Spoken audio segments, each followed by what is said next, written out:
10वें क्षेत्र के लिए समय की यह अवधि एक आपदा थी।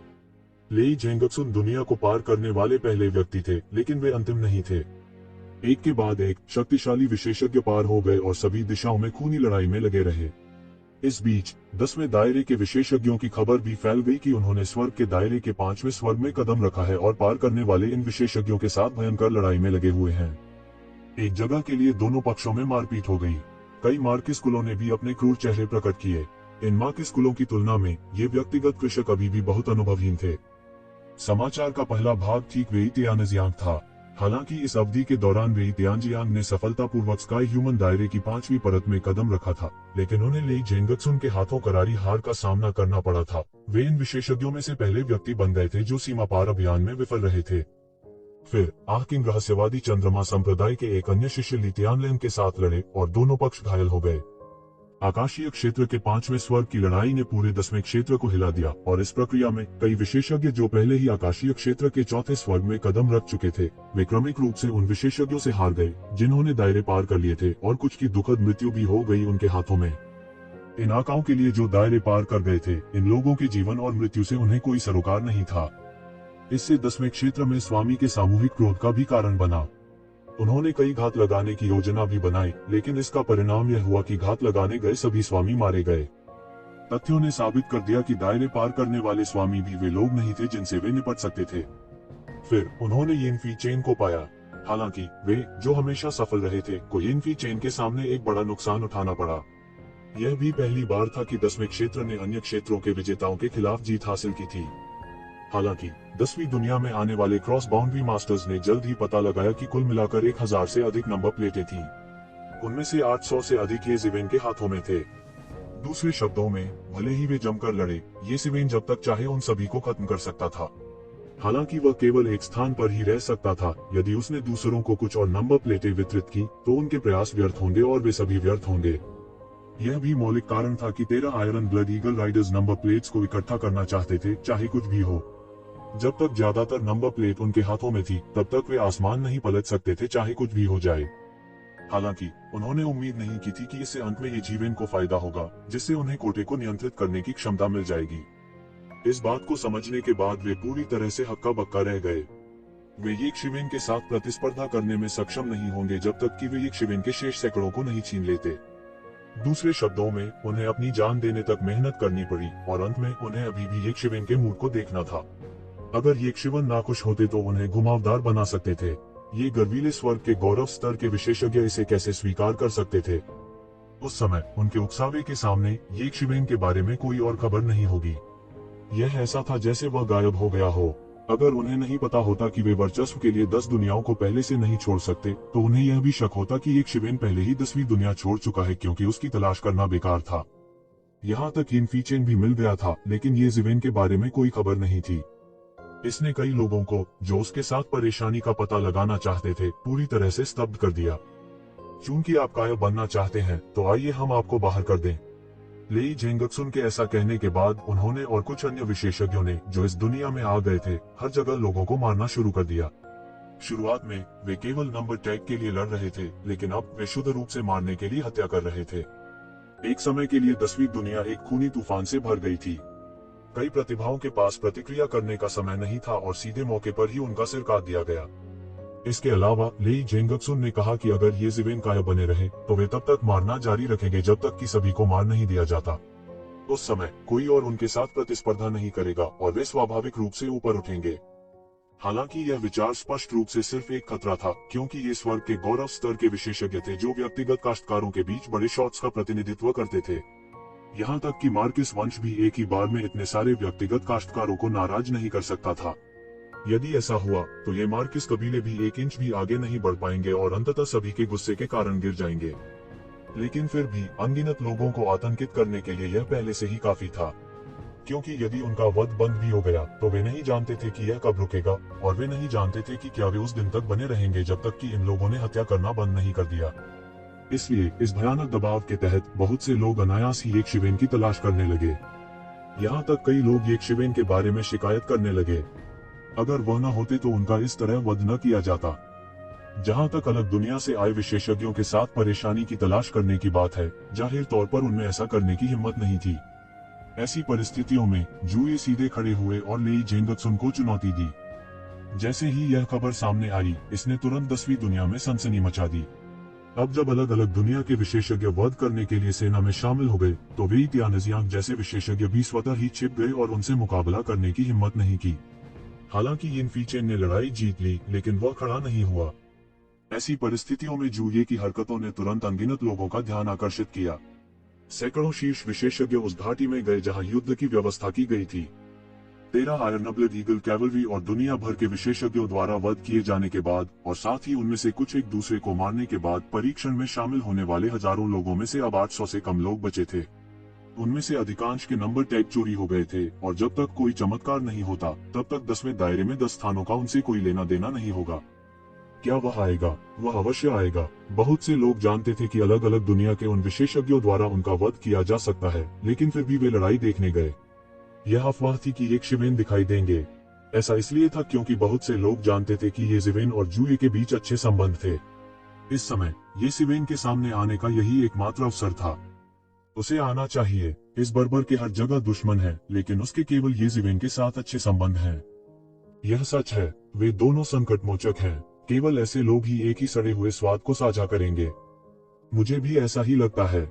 अगर वे आए होते तो शायद दिग्गजों के बीच एक भयंकर लड़ाई होती।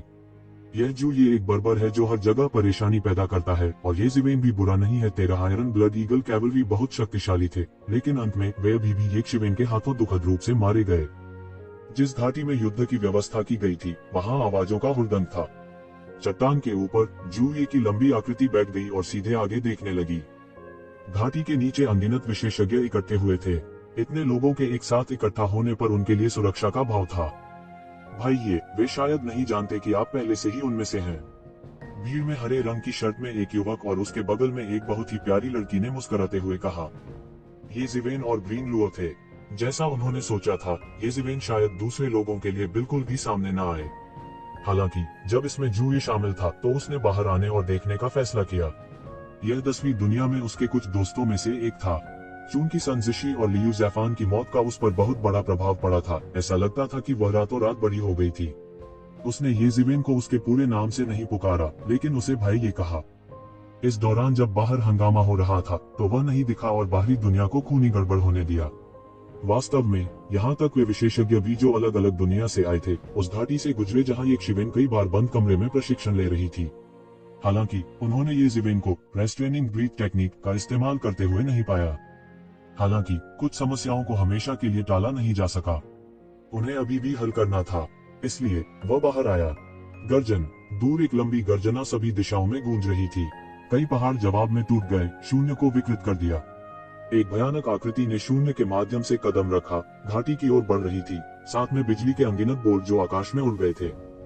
लेई जेंगत्सुन यहाँ है, किसी ने कहा। इस आभा ने आकाश को ढंक लिया और पृथ्वी को ढंक लिया। यह एक विशाल समुद्र की तरह था और पूरा आकाश कांप रहा था। यह स्वर्ग क्षेत्र के 5वें स्वर्ग के शिखर का शक्तिशाली युद्ध कौशल था। प्राचीन उजाड़ युग में भी ऐसे विशेषज्ञ को पहले से ही विशेषज्ञों में स्थान दिया जा सकता था। यह वास्तव में लेई जेंगत्सुन है। वह बहुत मजबूत है। कुछ कमजोर विशेषज्ञ जो दिव्य क्षेत्र के शिखर पर केवल आधा कदम थे, उन्होंने इस समय शक्तिशाली दबाव महसूस किया और वे कांपने से खुद को रोक नहीं सके। यद्यपि ये लोग यहाँ के सबसे कमजोर समूह के थे, फिर भी उनका युद्ध कौशल सामान्य दिव्य क्षेत्र के विशेषज्ञों के विरुद्ध संघर्ष करने के लिए पर्याप्त था। स्वाभाविक रूप से उनका अपना अहंकार था, लेकिन इस भयानक दबाव में वे पूरी तरह से कांप उठे। यहाँ तक अन्य लोग भी उससे आने वाले एक मजबूत दबाव को महसूस कर सकते थे। और इसी क्षण अचानक परिवर्तन आ गया। स्पिरिट क्यूई की एक शक्तिशाली लहर आकाश में चली गई, जिससे आकाश में एक शक्तिशाली संरचना बन गई। एक पल में लेई जेंगत्सुन उसमें फंस गई थी। एक विशाल आकृति प्रकट हुई, जो आकाश और पृथ्वी के बीच अतुलनीय रूप से शक्तिशाली थी। लेई जेंगत्सुन, जब से आपने 10वीं दुनिया में प्रवेश किया है, तब से आपने अनगिनत बुरे काम किए हैं। आज हम लोगों की खातिर आपसे छुटकारा पालेंगे। विशाल स्वर से एक भनभनाहट की आवाज आई, जैसे किसी दानव देवता की हो। बहुत से लोग भयभीत थे। उन्हें उम्मीद नहीं थी कि कोई यहाँ लेई जेंगत्सुन को रोकने की हिम्मत करेगा। इसके अलावा उन्होंने लेई जेंगत्सुन को एक ही बार में पकड़ने की इच्छा रखते हुए अग्रिम में एक मैट्रिक्स स्थापित करने के लिए इस अवसर का लाभ उठाया। सभी ने अपनी सांस रोक रखी थी और मैट्रिक्स में लेई जेंगत्सुन को देख रहे थे। उनके लिए लेई जेंगक्सुन भी उन कसाईयों में से एक थे जो बेरहमी से लोगों का वध करते थे। कई लोग तो उनसे हद तक नफरत भी करते थे। हालांकि घात की पिछली लहरों के विफल होने के बाद उन्हें उम्मीद नहीं थी कि कोई अब भी ऐसा करने का साहस करेगा। सभी बहुत घबराए हुए थे, लेकिन उन्हें उम्मीद भी थी कि वे सफल हो सकते हैं। बस मुर्गियों और कुत्तों का एक समूह तुम्हारी मेरे सामने चिल्लाने की हिम्मत कैसे हुई? यह सिर्फ मुर्गियों और कुत्तों का एक झुंड है। तुम्हारी हिम्मत कैसे हुई मेरे सामने चिल्लाने की? लेई जेंगशुन का नीला लबादा फड़फड़ाया। एक जुगनू चमकदार चांद के साथ प्रतिस्पर्धा करना चाहता है। लेई जेंगक्सुन नहीं हिली। वज्र देवता की तरह गरज और बिजली उसके चारों ओर नाचने लगी। ज्यादा गर्व मत करो। विशाल आकृति उग्र रूप से दहाड़ती है और मुक्का मारती है। असीम ऊर्जा उफनती हुई नदी की तरह निकली और बह गई। यह एक प्रलय के दिन की आपदा की तरह था। वह बह गया और आकाश ढह गया। यह बहुत शक्तिशाली था। सिर्फ तुम लोगों के साथ। लेई जेंगक्सुन ने उपहास किया। उसने एक बड़ा हाथ फैलाया और अनगिनत गड़गड़ाहट और बिजली की शक्ति बह गई, अंततः शून्य में बिखर गई। बूम! अनगिनत गड़गड़ाहट और बिजली की शक्ति ने तुरंत ऊर्जा की लंबी नदी को उड़ा दिया, जिससे विशाल आकृति फूट गई और वह सीधे मौके पर ही गिर गई। 3-0। स्विश! लेई जेंगक्सुन ने एक चाल चली। उसकी आकृति अचानक बिजली के झटके की तरह हिल गई और तुरंत विशाल आकृति के सामने आ गई। उसने एक बड़ा हाथ बढ़ाया और विशाल आकृति को पकड़ लिया। फाड़ना! जोर से फटने की आवाज सुनाई दी। मौके पर ही मूर्ति से एक आकृति निकाली गई। यह दिव्य क्षेत्र के चौथे स्तर के शिखर का विशेषज्ञ था। दुष्ट काश्तकारों के बीच यह हावी होने के लिए पर्याप्त था। लेकिन इस समय लेई जेंगक्सुन के हाथों में वह एक छोटे चूजे की तरह था जिसे लापरवाही से खींच लिया गया था। वह मौके पर ही गंभीर रूप से घायल हो गया। उसके शरीर की हड्डियां टूट गईं, शक्तिशाली शक्ति से चकनाचूर हो गया और उसका मांस और खून उड़ गया। पफ! उसने सीधे एक कौर खून उगल दिया। जैसे ही आकृति को बाहर निकाला गया, विशाल आकृति तुरंत एक जोरदार धमाके के साथ ढह गई। गठन के भरोसे ही यह विशाल आकृति बनी है। इसमें आकाशीय क्षेत्र के 5वें स्वर्ग की भयानक शक्ति थी। मूल रूप से उन्होंने सोचा था कि वे लेई जेंगक्सुन से छुटकारा पाने के लिए इस तरह के गठन का उपयोग कर सकते हैं। किसने सोचा होगा कि यह इतना भयानक होगा? लेई जेंगक्सुन द्वारा इसे तुरंत नष्ट कर दिया गया था। इस आंकड़े के ढहने के बाद 2 आंकड़े उछलकर बाहर आ गए। वे दिव्य क्षेत्र के चौथे स्तर के शिखर पर 2 शीर्ष विशेषज्ञ थे।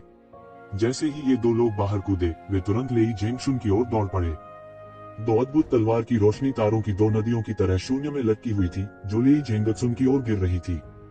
2 विशाल तलवार की रोशनी ने शून्य में एक विशाल भंवर बना दिया। मेरे लिए तोड़ो! लेई जेंगशुन ने अपना हाथ बढ़ाया और मुक्का मारा। उनका मुक्का आंधी के साथ मिला हुआ था, जो तुरंत फट गया। तलवार की रोशनी की 2 किरणें तुरंत नष्ट हो गईं और 2 आदमी तुरंत वज्र की शक्ति से टकरा गए। उनके शरीर तुरंत टुकड़ों में विभाजित हो गए और विस्फोट हो गया और हर जगह खून बिखर गया। आप केवल इन लोगों के साथ मुझ पर घात लगाना चाहते हैं? क्या मूर्ख है? लेई जेंगक्सुन ने उपहास के साथ कहा। जोर की चीख के साथ उसके चारों ओर का बड़ा गठन एक जोरदार धमाके के साथ ढह गया। आसमान गिर रहा था और धरती फट रही थी, और ये 2 लोग लेई जेंगशुन के बिल्कुल भी मेल नहीं खाते थे। हर कोई हैरान रह गया। लेई जेंगशुन गीले काश्तकारों के बीच स्काई ह्यूमन दायरे की चौथी परत में शायद ही कभी देखा जाने वाला विशेषज्ञ था, फिर भी वह इतनी आसानी से मारा गया। यह बस डरावना था। लेई जेंगशुन की भयानक ताकत के कारण हर कोई डर से कांपने लगा। सभी ने केवल पिछली घात के बारे में सुना था और इसे अपनी आंखों से नहीं देखा था, लेकिन इस बार उन्होंने इसे अपनी आंखों से देखा था। बिना किसी हिचकिचाहट के 3 शीर्ष प्रतिभाओं को आसानी से मार डाला गया। उनकी असफलता का कारण इस समय देखा जा सकता है। गठन को तोड़ने के बाद लेई जेंगक्सुन ने उनकी ओर देखा तक नहीं। वह सीधे जूये के सामने पहुंचा। बर्बर, तुम बहुत साहसी हो। तुम वास्तव में मुझे चुनौती देने का साहस करते हो। फिर आज्ञाकारी रूप से आओ और अपनी मृत्यु को स्वीकार करो। लेई जेंगशुन की आवाज बिजली की गड़गड़ाहट की तरह थी, जो पागलों की तरह बाहर घूम रही थी। पूरा आसमान पागलपन से हिल रहा था, बेहोश हो रहा था। लेई जेंगक्सुन ने गड़गड़ाहट वाले ड्रैगन पर कदम रखते हुए आकाश में उड़ान भरी। वह वज्र के देवता के समान अत्यंत भयानक था। अपनी ताकत से वह आसानी से आसमान को उड़ा सकता था। पहाड़ की दीवार पर खड़ी जूये ने 1 इंच भी नहीं दिया। उसने लेई जेंगक्सुन को ठंडेपन से देखा और उसके शरीर से एक शक्तिशाली आभा भी फूट पड़ी। इसने शून्य को चकनाचूर कर दिया और एक जंगली आभा बह निकली। उन दोनों ने आखिरकार लड़ाई की। अनगिनत लोग इस दिन का इंतजार कर रहे थे। एक दुष्ट कृषकों के बीच विशेषज्ञों का प्रतिनिधित्व करता था और दूसरा हो कबीले का सर्वोच्च प्रतिभा था। दोनों के बीच की लड़ाई को खास मायने दिया गया। मैंने सुना है कि तुम हर जगह ये शिवेन के लिए परेशानी खड़ी कर रही हो। जू ये ने मुस्कुराहट के साथ कहा। लेकिन आपके तरीके थोड़े बहुत नीच हैं। उसके हाथों में अधिकांश नंबर टैग हैं और वह भी एक कछुआ है जो अपने खोल में छिपा हुआ है।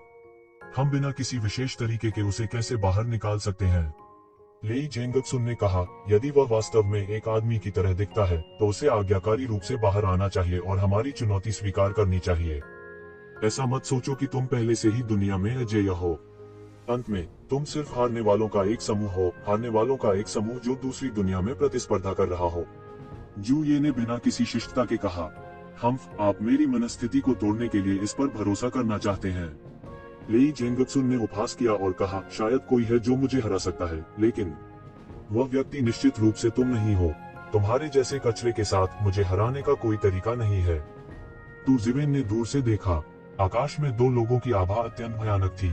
वे आकाशीय क्षेत्र के 5वें स्तर के वास्तविक विशेषज्ञ थे। हालांकि अभी अभी 3 लोगों का गठन बहुत ही चतुर था और उनमें से 3 वास्तव में दिव्य क्षेत्र के 5वें स्तर की ताकत को जोड़ सकते थे, लेकिन अंत में वे दिव्य क्षेत्र के सच्चे 5वें स्तर नहीं थे। उनके और उन दोनों के बीच एक दुनिया का अंतर था। पहले की तुलना में जूये का आभामंडल काफी मजबूत हो गया था। इस अवधि के दौरान यह स्पष्ट था कि उनका भी आकस्मिक सामना हुआ था, अन्यथा वह एक झटके में दिव्य लोक के 5वें स्तर में प्रवेश करने में सक्षम नहीं होता। आकाशीय क्षेत्र में हर कदम स्वर्ग पर चढ़ने जैसा था। हालांकि ये प्रतिभाएं बहुत तेजी से आगे बढ़ रही थी, लेकिन इसका मतलब यह नहीं था कि यह मुश्किल नहीं था। मेरा यह पहला कदम उठाओ। लेई जेंगक्सुन ने अपना हाथ हिलाया और अचानक उसके ऊपर आकाश में अनगिनत बिजली संघनित हो गई, जिससे एक विशाल गड़गड़ाहट वाला ड्रैगन बन गया जो जूये की ओर झपटा। विशाल गड़गड़ाहट वाला अजगर तुरंत उड़ गया और जहां भी वह गुजरा शून्य बिखर गया। केवल इस गिरावट की डिग्री, लेकिन तुम मुझे हरा नहीं सकते।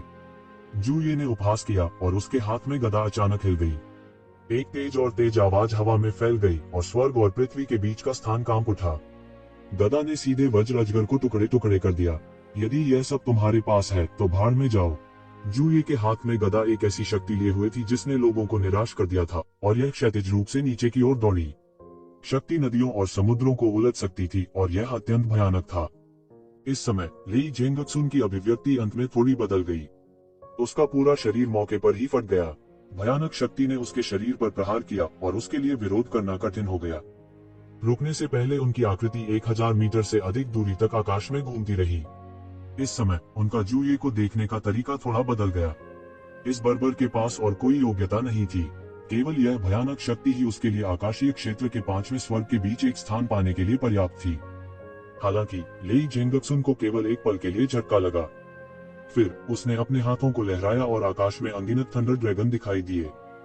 बादलों की एक परत आकाश में स्पष्ट रूप से बनती है जो शून्य को ढकती है। ये गरजने वाले ड्रैगन बादलों में दिखाई दिए। यह एक विहंगम दृश्य था। लोग एक भयानक दबाव को नीचे गिरते हुए महसूस कर सकते थे। हालांकि इसकी तुलना स्वर्गीय क्लेश की स्वर्गीय शक्ति से नहीं की जा सकती थी, लेकिन किसी व्यक्ति के लिए इस तरह के भयानक दबाव का उत्सर्जन करना पहले से ही बहुत आश्चर्यजनक था। यद्यपि इसकी तुलना स्वर्गीय क्लेश की स्वर्गीय शक्ति से नहीं की जा सकती थी, फिर भी किसी व्यक्ति के लिए इतना भयानक दबाव डालना पहले से ही बहुत आश्चर्यजनक था। हुआला, हुआला, हुआला। अनगिनत गड़गड़ाहट वाले ड्रैगन किसी चीज से आकर्षित लग रहे थे और वे भयंकर रूप से आकाश से गिरे, तुरंत शून्य को सील कर दिया और सीधे जूये के शरीर पर बमबारी की। गड़गड़ाहट, पल भर में पूरी घाटी चकनाचूर हो गई। घाटी में कई लोग तुरंत गंभीर रूप से घायल हो गए और घाटी से बाहर भाग गए। वे पूरी तरह से फंस गए थे, लेकिन इस समय यह कहना बेकार था। 1000 मीटर के दायरे में पूरी घाटी तुरंत धराशायी हो गई। इस तरह का हमला बहुत भयानक है। वह गंभीर रूप से घायल हो जाएगा चाहे कुछ भी हो। बहुत से लोग इस तरह के शक्तिशाली हमले को देखकर ठंडे पसीने से तरबतर हुए बिना नहीं रह सके। मेरी गदा खाओ। जोर से चिल्लाने पर एक आकृति निकली। एक विशाल गदा आसमान में उड़ गई और लेई जेंगक्सुन की ओर जमकर टूट पड़ी। टकराना। लेई जेंगक्सुन बिल्कुल भी तैयार नहीं था और वह मौके पर ही उड़ गया। हे। गड़गड़ाहट और बिजली गायब हो गई। जूये की आकृति प्रकट हो गई। उसके शरीर से अत्यधिक खून बह रहा था और उसका मांस वज्रपात से फटा हुआ था। उसके शरीर के कुछ हिस्सों में उसकी हड्डियां भी दिखाई दे रही थीं।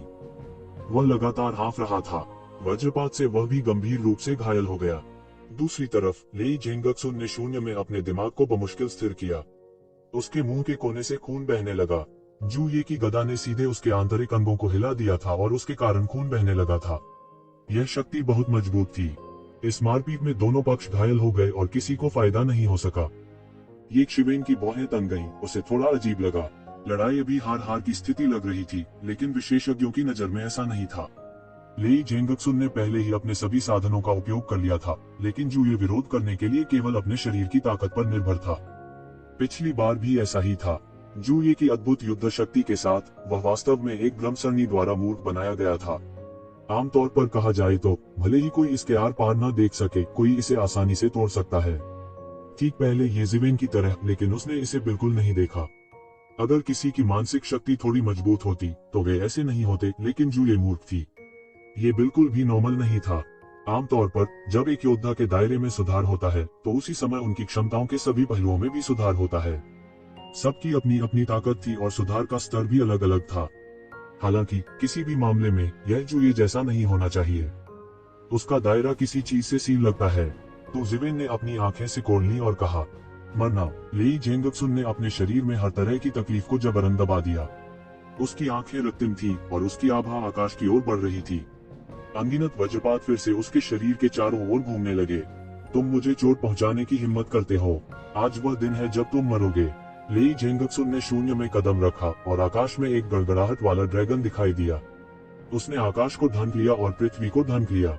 ली जेंगक्सुन की मौजूदा ताकत पहले से कहीं ज्यादा मजबूत थी। तो चलो, मैं इस तरह एक हार्दिक लड़ाई की तलाश में हूँ। जूये दहाड़ता है और उसके हाथ में गदा तुरंत नाचती है और गरजने वाले अजगर की ओर जमकर प्रहार करती है। Boom boom boom. दोनों पक्ष युद्ध के दो देवताओं की तरह थे, लगातार शून्य में उलझे हुए, जमीन से आसमान तक लड़ते हुए। दोनों एक दूसरे का कुछ नहीं कर सकते थे। यह भयानक था। काफी देर तक दोनों पक्ष लड़ते रहे, लेकिन कोई एक दूसरे का कुछ नहीं कर सका। हालांकि जूये अन्य पहलुओं में पिछड़ रहा था, लेकिन उसकी ताकत वास्तव में भयानक थी। यह ऐसा था जैसे उसने अपनी ताकत को मजबूत करने के लिए सब कुछ छोड़ दिया हो। इस तरह की अपरंपरागत तलवार शैली हास्यास्पद रूप से मजबूत थी। जूये, आप काफी चरित्रवान हैं। दुष्ट काश्तकारों के बीच आप जैसे किसी व्यक्ति के लिए मेरे मन में सम्मान का एक नया स्तर है। हालांकि यह इसका अंत है। ली जेंगक्सुन दहाड़ा, आप मेरे खिलाफ अपनी सबसे मजबूत तकनीक का उपयोग करने के लिए योग्य हैं। ली जेंगशुन गुर्राया और बिजली की अंतहीन शक्ति उसके शरीर के चारों ओर घूमने लगी। अनगिनत बिजली के ड्रैगन गरजे और आसमान से नीचे उतरे। हालांकि उन्होंने जूये के निर्देशन में जल्दबाजी नहीं की। इसके बजाय वे ली जेंगक्सुन की ओर दौड़ पड़े। Boom boom boom. ये गड़गड़ाहट वाले ड्रैगन तुरंत अंतहीन गड़गड़ाहट की शक्ति में बदल गए और ली जेंगक्सुन के शरीर में विस्फोट हो गए। उसका पूरा शरीर गरजने वाले ड्रैगन में डूबा हुआ था और कोई भी उसकी आकृति नहीं देख सकता था। मेरे इस कदम के तहत आप जो कर सकते हैं वह मरना है। इस समय ली जेंगक्सुन ने गर्जना की और अंतहीन गड़गड़ाहट तुरंत एकत्र हुई। प्राचीन थंडर तोप। उसके सिर के ऊपर एक तोप का आकार मौके पर बना और बिजली की अंतहीन ऊर्जा उसके शरीर में घुस गई। बूम। बिजली एक विशाल तोप के गोले में बदल गई और फट गई। एक पल में ऊर्जा का एक विशाल प्रवाह मौके पर बह गया। एक पल में जूये के सामने ऊर्जा की धारा आ चुकी थी। जहां कहीं भी वह गुजरा, शून्य तुरंत पाउडर में बदल गया। यह उस भयानक शक्ति का सामना करने में असमर्थ था जिसने इसे पार कर लिया था। जूये दहाड़ा और उसके शरीर से अनंत मात्रा में पाश्विक शक्ति निकली। यह एक बर्बर पेंटिंग स्क्रॉल की तरह था जो उसके सामने अवरुद्ध हो गया। बूम। एक अतुलनीय आवाज निकली। सभी को ऐसा लगा जैसे इस आवाज ने अन्य सभी आवाजों को दबा दिया हो।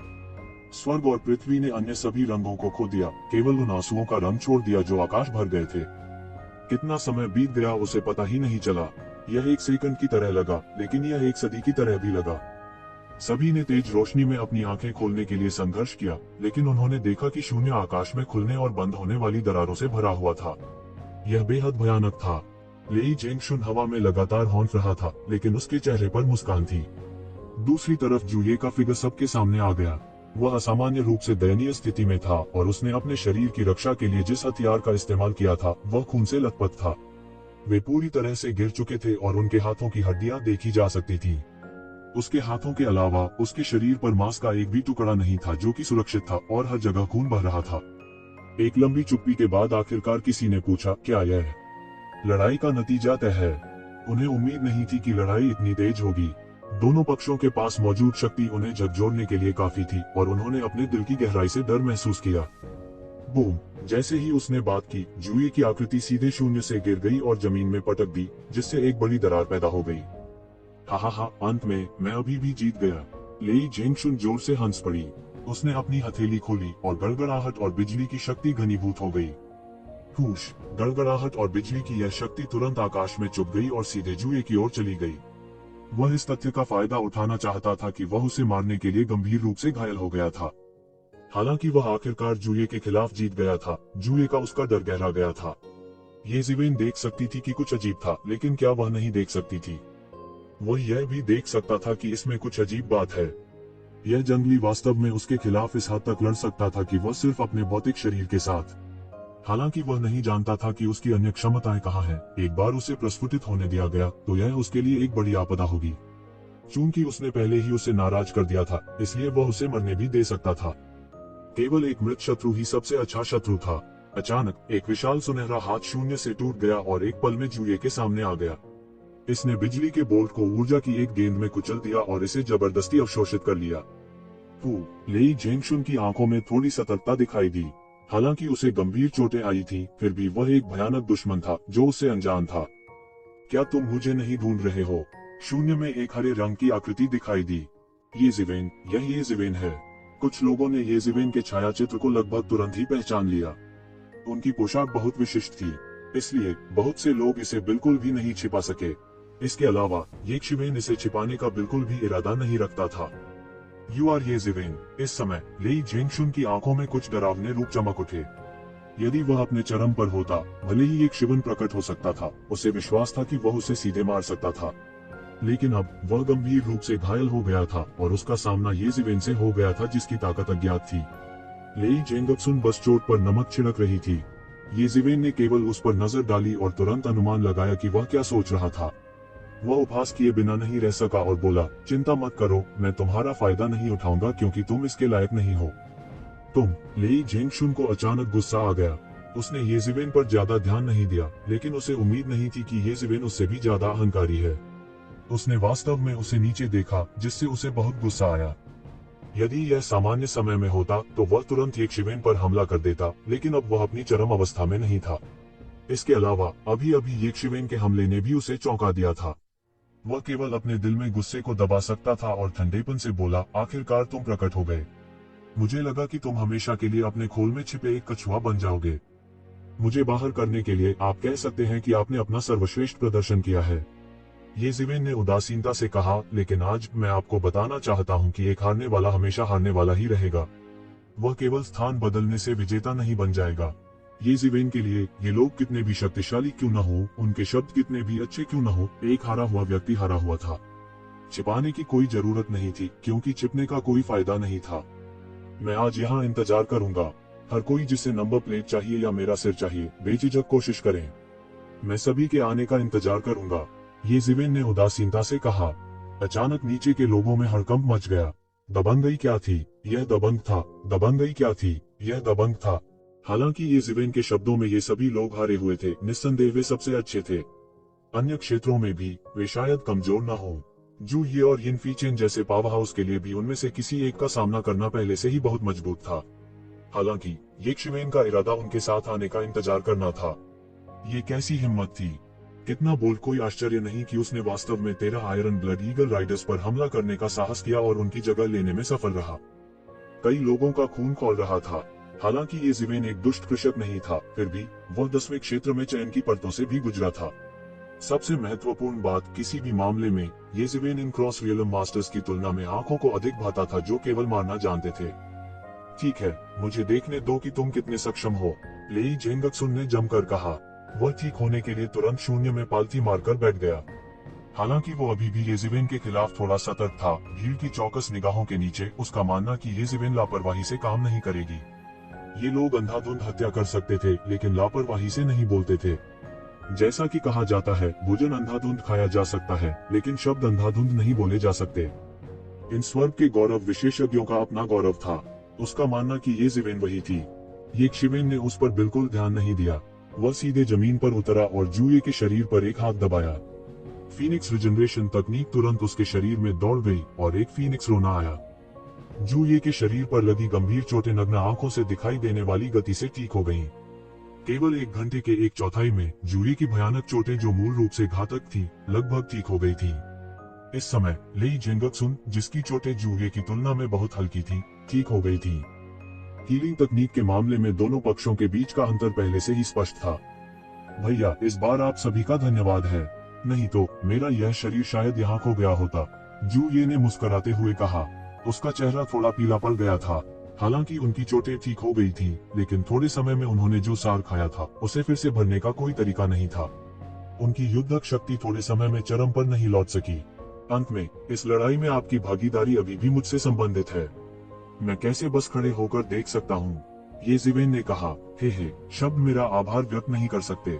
जू ये मुस्कुराए। वह बहुत स्पष्ट थे कि उनके लिए कौन अच्छा है। क्या बात है, जो आकाश में छिपे हुए हैं, क्या तुम अब भी अपने आप को नहीं दिखा रहे हो? ये शिवेन जोर से चिल्लाए। क्या कोई और है? उद्धरण चिन्ह। हर कोई हैरान था कि अभी भी लोग आसमान में छिपे हुए हैं। कुछ लोग कांपने लगे, लेकिन उन्होंने बिल्कुल भी ध्यान नहीं दिया। इस समय शून्य में कई अत्याचारी आकृतियां दिखाई दी। शक्तिशाली आभा ने आकाश में बादलों को हिलाया और गड़गड़ाहट और बिजली लगातार लुढ़कती रही। एक नजर में उनमें से दर्जनों थे और वे सभी स्वर्ग क्षेत्र के चौथे स्तर या उससे ऊपर के शिखर पर विशेषज्ञ थे। सभी ढीले काश्तकार समझ गए कि ये विशेषज्ञ जो दायरे पार कर चुके थे आ गए थे। ढीले कृषकों में जूये और कुछ अन्य राक्षसी प्रतिभाओं के अलावा आकाश मानव क्षेत्र के चौथे स्तर पर बहुत कम विशेषज्ञ थे। इसके अलावा उनमें से अधिकांश पिछली लड़ाइयों में मारे गए थे। स्वर्ग क्षेत्र के चौथे स्तर के रूप में उनकी ताकत सबसे मजबूत नहीं थी, लेकिन वे अलग अलग काश्तकारों के बीच बहुत चकाचौंध थे और वे इन सीमा पार विशेषज्ञों के पहले लक्ष्य थे। जिस बात ने सभी को और भी भयभीत कर दिया था वह यह थी कि स्वर्ग क्षेत्र के चौथे स्तर पर इन दर्जनों विशेषज्ञों के अलावा 4 प्रमुख लोग पहले ही स्वर्ग क्षेत्र के 5वें स्तर पर कदम रख चुके थे और एक भयानक आभा बह निकली जिसने स्वर्ग को घेर लिया। पूरी घाटी, हर कोई घबरा गया और एक के बाद एक आसमान की ओर देखने लगा। और भी तेज तर्रार लोग थे जिन्होंने पहले ही पता लगा लिया था कि इतने सारे लोगों के एक साथ इकट्ठा होने के कारण वे यहाँ घूमने नहीं जा सकते, है ना? तब लक्ष्य पहले से ही बहुत स्पष्ट था, यह एक शिवेन था। सीमा पार के इन गौरवान्वित विशेषज्ञों, मार्क्विस के शीर्ष विशेषज्ञों और शाही परिवारों को एक साथ चलने में सक्षम बनाने के लिए यह ये जिवेन भी नहीं था, बल्कि उसके हाथ में नंबर प्लेट थी। मुझे उम्मीद नहीं थी कि आप इसे देखेंगे। इस समय शून्य में 4 लोगों के बीच एक सुंदर युवक ने ठंडी मुस्कान के साथ कहा। उनका शरीर एक सपने जैसा था जिससे लोगों के लिए उन्हें स्पष्ट रूप से देखना मुश्किल हो गया था। किसी ने उसे पहचान लिया। वह फैंटम मून संप्रदाय लितियानलैंड के शिष्य थे। उनकी मायावी तकनीक पहले ही शिखर पर पहुंच चुकी थी। क्या आपको लगता है कि आप इतनी अच्छी तरह छिप सकते हैं? ये जिवेन ने उपहास के साथ कहा। तुम्हें लितियानलैंड होना चाहिए, इसलिए लितियान यून मेरा भाई है, लितियानलैंड ने हल्के से कहा। लितियान यून मेरे हाथों नहीं मरा, वह 13 आयरन ब्लड ईगल राइडर्स के हाथों मरा। इसके बारे में सोचो, मैंने उसका बदला लिया है, ये जिवेन ने मुस्कुराते हुए कहा। आप चाहते हैं कि मैं आपको जाने दूं? वह सिर्फ एक बेकार छोटा भाई है। अगर वह मर जाता है तो ऐसा ही हो, लेकिन अगर आपने अपनी नंबर प्लेट नहीं दी तो आज आपकी मौत हो जाएगी, लितियानलैंड ने ठंडेपन से कहा। वह ये जिवेन के शब्दों से बिल्कुल भी प्रभावित नहीं हुआ। उसकी आवाज अतुलनीय रूप से ठंडी थी। यह नंबर प्लेट इंपीरियल कोर्ट में प्रवेश करने के लिए पास थी। इंपीरियल कोर्ट में प्रवेश करने के बाद एक शीर्ष स्वर्ग के गौरव विशेषज्ञ के रूप में पोषित किया जाएगा। बाहर आने के बाद एक ऐसा टाइकून बन जाएगा जो एक क्षेत्र को हिला सकता है। इसकी तुलना में छोटे भाई की मृत्यु कुछ भी नहीं थी। कचरा छोटे भाई, हे, तुम वास्तव में निर्दयी हो, लेकिन वास्तव में मेरी राय में तुम अपने तथाकथित कचरा छोटे भाई से बहुत बेहतर नहीं हो। ये जिवेन ने अपनी जीभ पर क्लिक किया और कहा। ये जिवेन, बकवास मत करो, अपनी नंबर प्लेट थमा दो। आपका ये कबीला भी 28 मार्क्विस कुलों में से एक है। आप उनके साथ क्यों जुड़ना चाहते हैं? मैंने सुना है कि 13 आयरन ब्लड ईगल राइडर्स भी आपके द्वारा मारे गए थे। बस इसी के आधार पर आप हमारे साथ कंधे से कंधा मिलाकर खड़े होने की योग्यता रखते हैं। जब समय आएगा तो आप शीर्ष 10 में जगह बनाने से नहीं चूकेंगे, तो परेशान क्यों हो? इस समय एक शानदार लबादे में एक 30 वर्षीय व्यक्ति खड़ा हुआ और उसने ये जिवेन को देखा और कहा। उसके शरीर के चारों ओर ऐसा प्रतीत होता था कि किसी भी समय एक चमकीला चांद उगता और गिरता है, जो एक अकल्पनीय शक्ति प्रदान करता है। आप कौन हैं? ये जिवेन ने अपनी आंखें सिकोड़ ली और पूछा। Bright moon cult, bright sky Cliff, शानदार लबादे में युवक ने गर्व से कहा। सभी ने अपनी सांस रोक ली। यह मार्किस कबीले का एक और भयानक विशेषज्ञ था। ब्राइट मून कल्ट 28 मार्क्विस कुलों में से एक था। यह अनगिनत विशेषज्ञों वाला एक शक्तिशाली और समृद्ध संप्रदाय भी था। आप कैसे हैं? ये जिवेन ने एक और युवक की ओर देखा जो लगभग 27 या 28 साल का था। उसने देखा कि यह युवक पीठ पर तलवार लिए खड़ा है। उसकी तलवार की आभा आकाश में उड़ गई। धीरे धीरे उसके चारों ओर तलवारबाजी का साम्राज्य बन गया। काली कछुआ तलवार गुट क्यूफेबाए।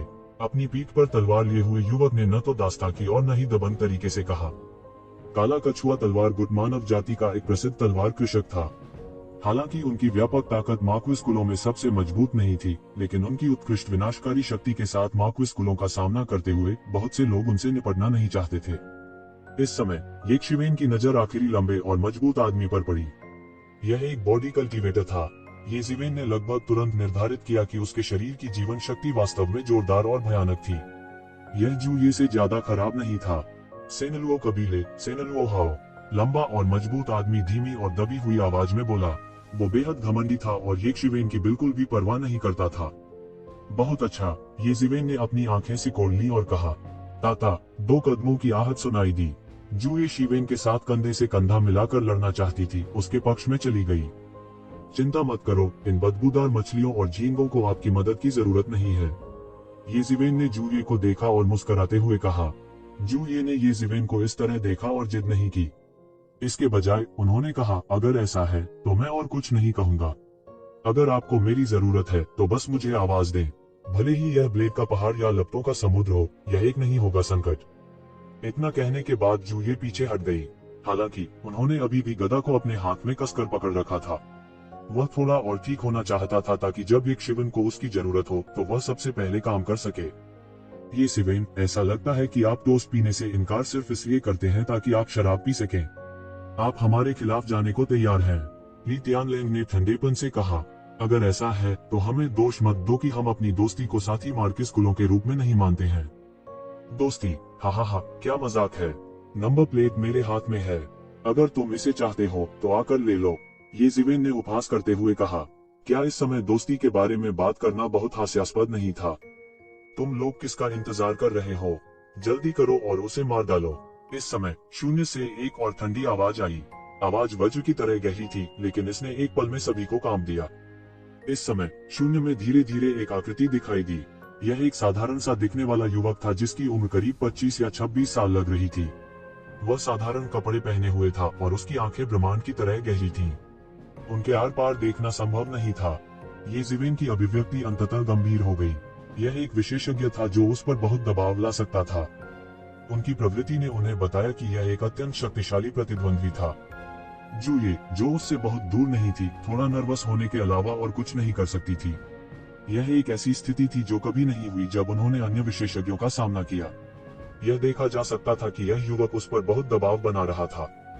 कोई और रास्ता नहीं है, येशिवेन। मूल रूप से हमारे पास अभी भी बात करने का मौका था। हालांकि चूंकि इस व्यक्ति ने बात की है तो निश्चित रूप से आपके पास मौका नहीं होगा। मिंग तियान्या ने कहा। कोई फर्क नहीं पड़ता कि क्या तुम लोग एक एक करके या एक साथ आना चाहते हो? येशिवेन ने अपना सिर झुकाया और कहा। साथ में, येशिवेन, तुम में क्षमता नहीं है। इस समय सेनलुओ हाओ ने आगे कदम बढ़ाया। सिर्फ मेरा सम्मानित जानवर ही तुम्हें हरा सकता है। जैसे ही वह बोला, उसके सामने शून्य में उतार चढ़ाव आया। शून्य से एक विशाल पंजा अत्यंत तेज गति से आया, तुरंत येशिवेन की ओर लपका। हालांकि येशिवेन की गति और भी तेज थी। उसने शून्य पर कदम रखा और पंजे के हमले से बाल बाल बचे उसका शरीर तुरंत सैकड़ों मीटर पीछे चला गया। उसने शून्य में देखा और एक विशाल आकृति को उसमें से बाहर निकलते देखा। यह एक खूंखार बाघ था जिसके पूरे शरीर पर शल्क थे। यह 100 मीटर से अधिक लंबा था और एक छोटे पहाड़ की तरह दिखता था क्योंकि यह शून्य से रेंगता था। यह किस तरह का राक्षस है? यह बहुत डरावना है, किसी ने कहा। मुझे उम्मीद नहीं थी कि सेनलुओ हाओ का सम्मानित जानवर इतना अत्याचारी होगा। यह येशिवेन मुसीबत में है। यहाँ कम से कम कुछ लोग हैं जो उससे कमतर नहीं हैं, जिनमें वह अथाह युवक भी शामिल है। वह विशाल खूंखार बाघ अपनी लालटेन जैसी बड़ी आंखों से येशिवेन को घूर रहा था और ठंडेपन से उसकी ओर देख रहा था। गर्जन, यह खूंखार बाघ ऊपर की ओर मुंह करके एक लंबी और तेज दहाड़ता है। इसके बाद यह येशिवेन की ओर बढ़ी। इसके 4 पंजों ने शून्य में एक आश्चर्यजनक दरार खोल दी। दरार को ठीक होने में काफी समय लगा। दुनिया कांप उठी मानो उस पर कोई बहुत बड़ा प्रभाव पड़ा हो। ये खूंखार बाघ अभी तक येशिवेन के सामने नहीं आया था। इसने अपना खूनी मुंह खोला और एक शक्तिशाली ऊर्जा एक विशाल तोप के गोले में तब्दील हो गई। यह आकाश में बह गया और अंतरिक्ष में एक बड़ी दरार को खींचकर येशिवेन की ओर बढ़ा। कई लोग सांस रोककर भाग खड़े हुए। वे यह कल्पना करने का साहस नहीं कर सकते थे कि यदि उन पर इस प्रकार का हमला किया गया तो यह दृश्य कितना भयानक होगा।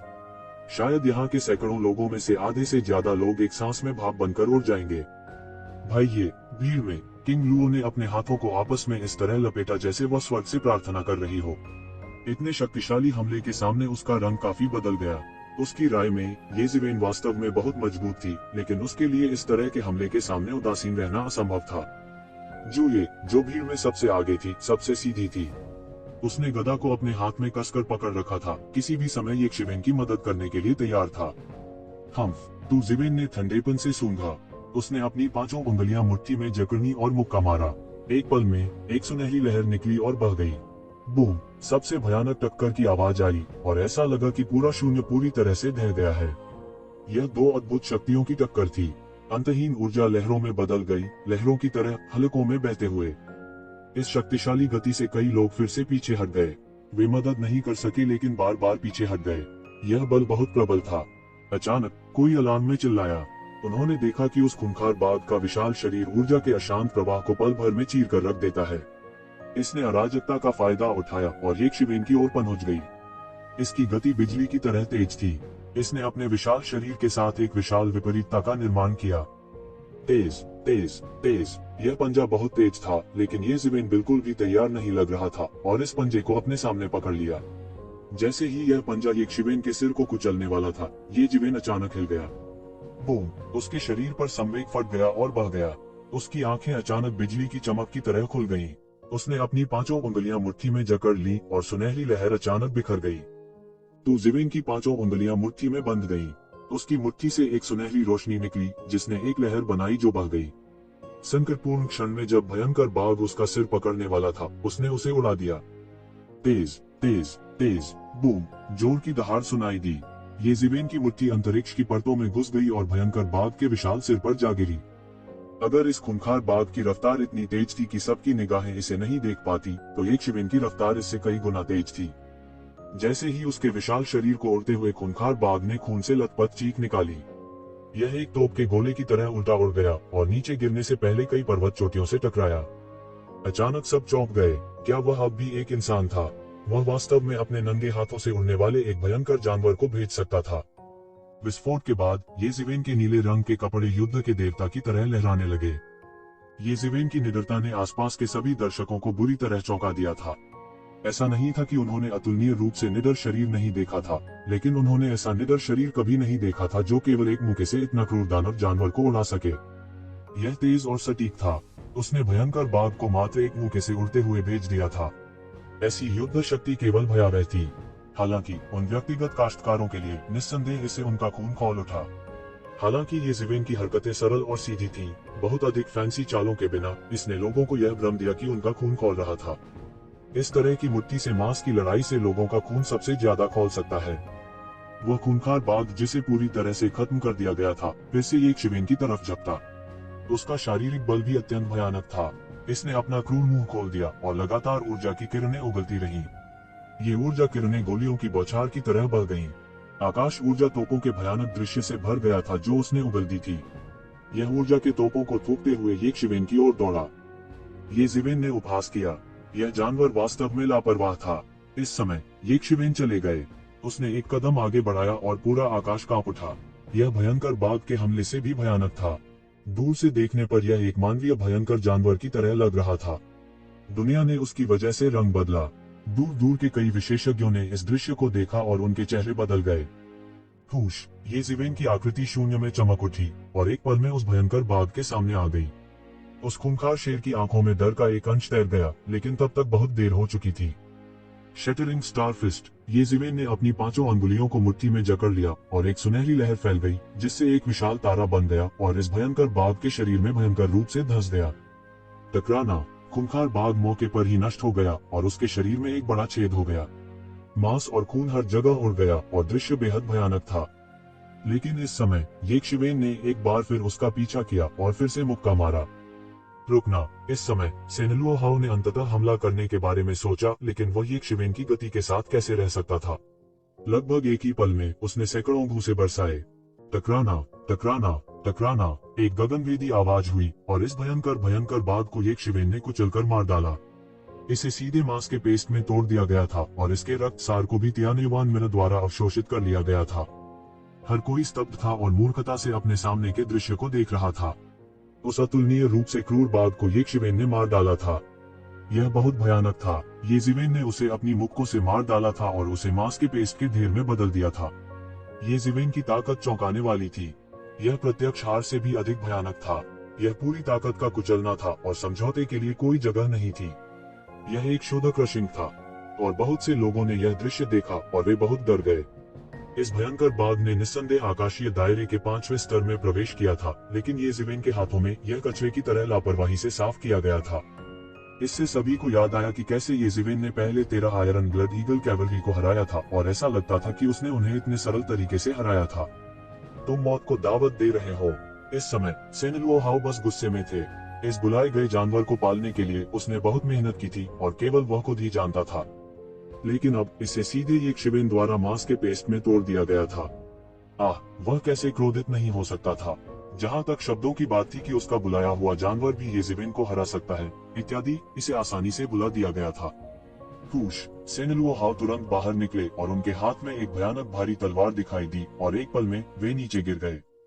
टकरा जाना। येशिवेन का शरीर तुरंत एक सुनहरे ब्रह्मांड में बदल गया और इस समय वह इस ब्रह्मांड में एकमात्र जीवन बन गया, अत्यंत अत्याचारी।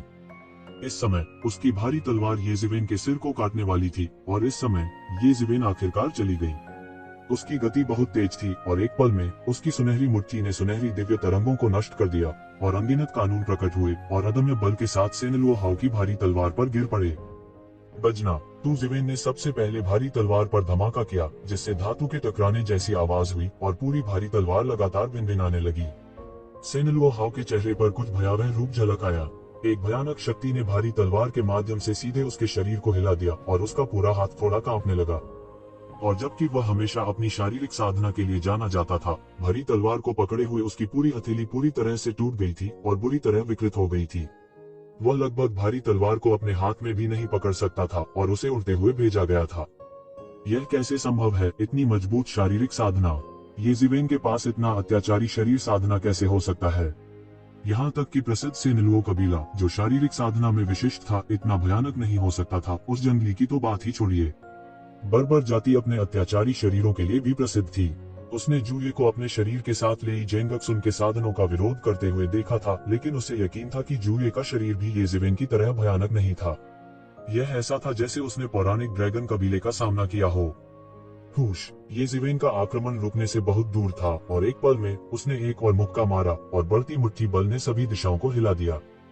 सेनलुओ हाउ जल्दी से पीछे हट गया और जैसे ही उसने ऐसा किया, उसके हाथ का फटा घाव पूरी तरह से ठीक हो गया और उसका हाथ अब कांपना बंद हो गया। सेनलुओ हाउ, क्या आप यह कर सकते हैं? क्या आपने यह दावा नहीं किया कि आपकी शारीरिक साधना अपराजेय थी? यह क्या है? ली तियानलैंग ने इस समय उपहास किया। हालांकि वह और सेनलुओ हाउ अस्थायी साझेदार थे, लेकिन इसका मतलब यह नहीं था कि उनके बीच अच्छे संबंध थे। वास्तव में दोनों द्वारा अभ्यास की जाने वाली मार्शल आर्ट को दो चरम सीमाओं तक जाना माना जा सकता है। सेनलुओ कबीले की मार्शल आर्ट अपनी शारीरिक शक्ति के लिए जानी जाती थी और उन्होंने इस बात की वकालत की कि एक व्यक्ति अपनी शारीरिक शक्ति से 10 को हरा सकता है। जब तक किसी के पास मजबूत शारीरिक शक्ति थी, बाकी सब क्षणभंगुर था। लेकिन ली तियानलैंग अलग थे। प्रेत चंद्रमा संप्रदाय उनकी मानसिक शक्ति के लिए जाना जाता था और उनकी भ्रम की तकनीक दुनिया में अद्वितीय थी।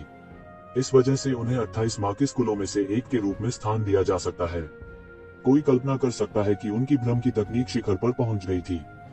दोनों पक्षों के बीच विचारधारा में अत्यधिक अंतर के कारण उनके बीच कोई छोटी मोटी रंजिश नहीं थी। धिक्कार है, अपने काम से काम रखो। सेनलुओ हाउ दहाड़ा और उसके हाथ में भारी तलवार फिर से फिसल गई। यह एक भारी पहाड़ की तरह था और यह एक जोरदार धमाके के साथ नीचे गिरा। शून्य तुरंत आधे में विभाजित हो गया और यह सीधे येशिवेन के चेहरे की ओर फिसल गया। सेनलुओ हाउ गुस्से में थे और यह तलवार समय को पार करते हुए सीधे शून्य में फिसल गई। तलवार क्यूई ने सीधे एक विशाल क्रूर जानवर का गठन किया, अपना खूनी मुंह खोला और सीधे येशिवेन की ओर बढ़ी। शुरुआत में उसने अभी भी येशिवेन को कुछ हद तक कम आंका था और सोचा था कि वह येशिवेन से निपट सकता है, लेकिन अब उसकी येशिवेन को कम आंकने की हिम्मत नहीं थी। उसने अपनी पूरी ताकत से हमला किया और यह एक बार में मारा गया। वो बहुत तेज था, लेकिन येशिवेन उससे भी तेज था। उसने अपनी 5 उंगलियों को मुट्ठी में जकड़ लिया और एक और मुक्का मारा। इसमें कुछ भी कल्पना नहीं थी और इसने केवल एक राक्षसी सुनहरी लहर उड़ा दी। कोई फर्क नहीं पड़ता कि आपके पास किस तरह की तरकीबें हैं, मैं उन्हें केवल एक मुक्के से तोड़ सकता हूँ। तलवार क्यूरी से घनीभूत इस क्रूर जानवर को तुरंत नष्ट कर दिया गया था और भारी तलवार पर फिर से मुट्ठी फट गई। बजना, एक और अत्यंत भयानक दहाड़ सुनाई दी। दोनों पक्षों ने अपनी पूरी ताकत से हमला किया और यह पिछले एक्सचेंज से भी ज्यादा भयानक था। बस भारी तलवार पागलों की तरह झंझना उठी और सेनेलुओहाओ की बांह भी पागलपन से कांपने लगी और उसकी पूरी भुजा पर भयानक शक्ति फैल गई। स्विश, पूरी भारी तलवार मौके पर ही नष्ट हो गई और यह प्रकाश की एक धारा में बदल गई जो शून्य से बह गई। यह सीधे साधारण युवक के सिर के ऊपर से गुजरा और सीधे एक दूर पर्वत शिखर में समा गया। युवक की अभिव्यक्ति नहीं बदली और उसने केवल येज़िवेन को ऐसे देखा जैसे उसने नहीं देखा कि उसका सिर भारी तलवार से लगभग कट गया था। उसके हाथ में भारी तलवार ने अधिकांश शक्ति को छीन लिया था, लेकिन सेनेलुओहाओ का हाथ अभी भी कांप रहा था और उसकी आंखें डरावनी थीं। यह कैसे हो सकता है? यदि यह कहा जा सकता है कि अभी वे समान रूप से मेल खाते थे, तो अब उसका पलड़ा बिल्कुल भी नहीं था। यहाँ तक उसके हाथ की भारी तलवार भी नष्ट हो गई। वह यह कहने का साहस कैसे कर सकता था कि उसका पलड़ा भारी है? येज़िवेन की तरफ देखते हुए उसकी सुनहरी मुट्ठी पर केवल कुछ सफेद निशान थे और कोई नुकसान नहीं हुआ था। देखते ही देखते सभी में भगदड़ मच गई। एक खगोलीय उपकरण का विरोध करने के लिए अपने शरीर का उपयोग करना, इसके अलावा यह एक स्वर्ग श्रेणी का खगोलीय उपकरण था। यहाँ तक एक शीर्ष विशेषज्ञ भी ऐसा करने में सक्षम नहीं होगा। ऐसा करने में सक्षम होने के लिए उसका शरीर कितना मजबूत होना चाहिए? इतना मजबूत। वे सभी कहते हैं कि मैं एक राक्षस हूँ, लेकिन यह मानव त्वचा में एक राक्षस है। गदा धारण करने वाले जू ये भी हक्का बक्का रह गए। अगर वो येज़िवेन की जगह होता तो उसने सीधे हमला करने की हिम्मत नहीं की होती। सबसे महत्वपूर्ण बात यह है कि सेनेलुओहाओ भी एक शारीरिक कल्टिवेटर थे। उनका भौतिक शरीर उनका सबसे मजबूत बिंदु था। हालांकि इस क्षेत्र में उसे येज़िवेन ने बुरी तरह पीटा था, यहाँ तक कि उसके हाथ में भारी तलवार भी गिर गई। कोई कल्पना कर सकता है कि वे येज़िवेन से कितने हैरान थे। रुकने से पहले सैकड़ों मीटर पीछे हटने पर उसका चेहरा घातक रूप से पीला पड़ गया था। उसने अपने शरीर पर बल को उतार दिया और जोर से हौंफने लगा। उसकी आंखें आश्चर्य और अविश्वास से भरी थीं। दिव्य क्षेत्र के 5वें स्तर के शिखर पर एक विशेषज्ञ के रूप में यह एक लड़ाई का परिणाम था। हालांकि यह अंतर उसके और आकाशीय क्षेत्र के 7वें स्तर पर एक बिजलीघर के बीच के अंतर जितना बड़ा नहीं था, फिर भी इसे एक बड़ा परिवर्तन कहा जा सकता है। येज़िवेन ने अपना हाथ हिलाया और लापरवाही से सेनेलुओहाओ को देखा। हालांकि सेनेलुओहाओ भी बहुत शक्तिशाली थे, विशेष रूप से उनका भौतिक शरीर। यह इस बात पर भी निर्भर करता था कि वे किसके साथ प्रतिस्पर्धा कर रहे थे। येज़िवेन के साथ प्रतिस्पर्धा करना, जो पहले से ही भौतिक शरीर के मामले में अत्याचारी शरीर के 10वें स्तर पर कदम रख चुका था, स्पष्ट रूप से परेशानी की तलाश में था। क्या तुम अभी भी मेरे पास एक साथ आने की योजना नहीं बनाते? येज़िवेन ने उदासीनता से दूसरों को देखा और अंत में सादे दिखने वाले युवक पर अपनी आंखें बंद कर ली। उसकी आंखें असामान्य रूप से गहरी थीं। धिक्कार है, तुम मौत को दावत दे रहे हो। सेनेलुओहाओ ने देखा कि येज़िवेन उदासीन था और उसने उसे बिल्कुल भी गंभीरता से नहीं लिया। वह अचानक आग बबूला हो उठा।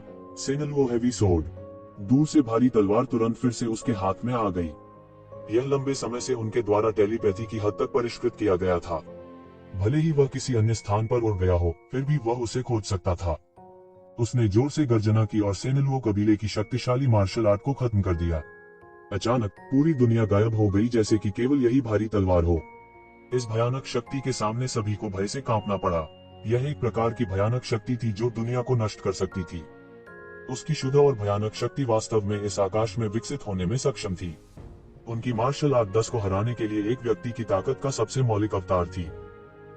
चूंकि तुम नीचे आने को तैयार नहीं हो, तो मैं तुम्हें नीचे आने तक मारूंगा। येज़िवेन ने उपहास किया और अपना हाथ ऊपर उठाया। अनगिनत तलवार क्यूई घनीभूत होने लगी और एक विशाल तलवार बन गई। यह सेनेलुओ हैवी स्वॉर्ड से टकराया और नीचे गिर गया। बूम! भयानक शक्ति शून्य में टकरा गई, जिससे पूरा शून्य पागलपन से हिल गया। शून्यता में प्रचंड शक्ति ने एक दूसरे को चीर डाला और शून्य पूरी तरह से विकृत हो गया। इस भयानक शक्ति को सहन करने के बाद सेनेलुओहाओ ने अचानक कुछ पीला अभिव्यक्ति प्रकट की। पफ! उसने मुंह से खून बहाया और मौके पर शून्य में गिर गया। वह खड़ा भी नहीं हो पा रहा था। येज़िवेन के हमले से उसे घुटने टेकने पर मजबूर होना पड़ा। यह देखा जा सकता था कि यह बल कितना भयानक था। इस समय येज़िवेन ने एक कदम आगे बढ़ाया और फिर से सेनेलुओहाओ का पीछा किया। ली तियानलेंग और अन्य अंततः इसे और सहन नहीं कर सके और चिल्लाए, रुकना! हालांकि येज़िवेन अब कैसे रुक सकती थी? उसने एक कदम आगे बढ़ाया और तुरंत सेनेलुओहाओ के सामने दौड़ पड़ा। गड़गड़ाहट, यहाँ तक कि आकाश और पृथ्वी भी कांप रहे थे। दृश्य असाधारण रूप से भयानक था। जल्दी, जल्दी, जल्दी! ये शिवेन की गति बहुत तेज थी। एक पल में वह पहले ही सेनेलुओ हाउ के सामने आ चुका था और अचानक उसे लात मार दी। टकराना। सेनेलुओ हाउ, जो गंभीर रूप से घायल हो गए थे, उनके पास उल्कापिंड की तरह लात मारने से पहले प्रतिक्रिया करने का समय भी नहीं था। उसका शरीर शून्य में टुकड़ों में बंध गया। यह अचानक फट गया। यह अत्यंत उग्र था। पूरी प्रक्रिया पलक झपकते ही हो गई। यहाँ तक ली तियानलेन, मिंगटिन्या और अन्य भी समय पर प्रतिक्रिया नहीं दे सके। हालांकि वे मदद करना चाहते थे, लेकिन वे एक शिवेन की गति को पकड़ नहीं पाए। इस समय अंत में हर कोई समझ गया कि एक शिवेन ने इन लोगों के सामने आने की हिम्मत क्यों की। वह स्पष्ट रूप से जानता था कि यह एक जाल हो सकता है, लेकिन फिर भी वह उनके सामने उपस्थित हो गया। पहले तो सभी ने सोचा कि वह निर्दोष है क्योंकि वह कुछ भी नहीं जानता था। हालांकि जब उन्होंने देखा कि कैसे उसने आसानी से सेनेलुओ हाउ को कुचल कर मार डाला, तो वे जान गए कि उसके पास भरोसा करने के लिए कुछ है। उनकी अत्याचारी ताकत ही उनका सबसे बड़ा ट्रम्प कार्ड थी। ये जिवेन ने बाकी लोगों को देखा और ठंडेपन से कहा, क्या तुम अब भी नहीं चलोगे? अभिमानी। सभी के मन में यही एक विचार था। इसके अलावा यह सिर्फ एक सामान्य प्रकार का अहंकार नहीं था। क्या वह अब भी इन लोगों को चुनौती देने की योजना बना रहा था, या क्या उसने सोचा था कि ये लोग बिल्कुल भी खतरा नहीं थे? अचानक ये जिवेन ने पाया कि उसके चारों ओर का दृश्य ऐसा लग रहा था जैसे वह असुर नर्क में प्रवेश कर गया हो। अंतहीन वध था। रक्तलाल आकाश उसकी दृष्टि की रेखा के अंत तक फैला हुआ था, और इस क्षेत्र के अंत में मृत्यु का एक विशाल देवता सीधे आकाश से नीचे रौंद रहा था। उस विशाल आकृति ने सीधे स्वर्ग और पृथ्वी को हिला दिया। भ्रम तकनीक। ये जिवेन ने लगभग तुरंत प्रतिक्रिया व्यक्त की। वह जूये नहीं था। वह भ्रम के जाल में फंस गया था और उसे कुछ भी पता नहीं था। उसे किसी ने बेवकूफ बनाया था। इसके अलावा यह दृश्य बहुत स्पष्ट हो गया था, इसलिए उसके लिए यह मुश्किल होगा कि वह न चाहते हुए भी इसे महसूस न करे। वह तुरंत समझ गया कि यह ली तियानलेन ही होना चाहिए जिसने एक चाल चली। ये जिवेन, भाड़ में जाओ। वह विशाल संहार भगवान का पैर पहले ही नीचे उतर चुका था। बूम। ये जिवेन की आभा अचानक फैल गई और बह गई। उसने अपनी पांचों उंगलियों को मुट्ठी में जकड़ लिया और बढ़ती हुई सुनहरी मुट्ठी की शक्ति एक पल में फूट गई। बूम। उसके बाद सुनहरी मुट्ठी की शक्ति मारने वाले भगवान के पैर पर फूट पड़ी।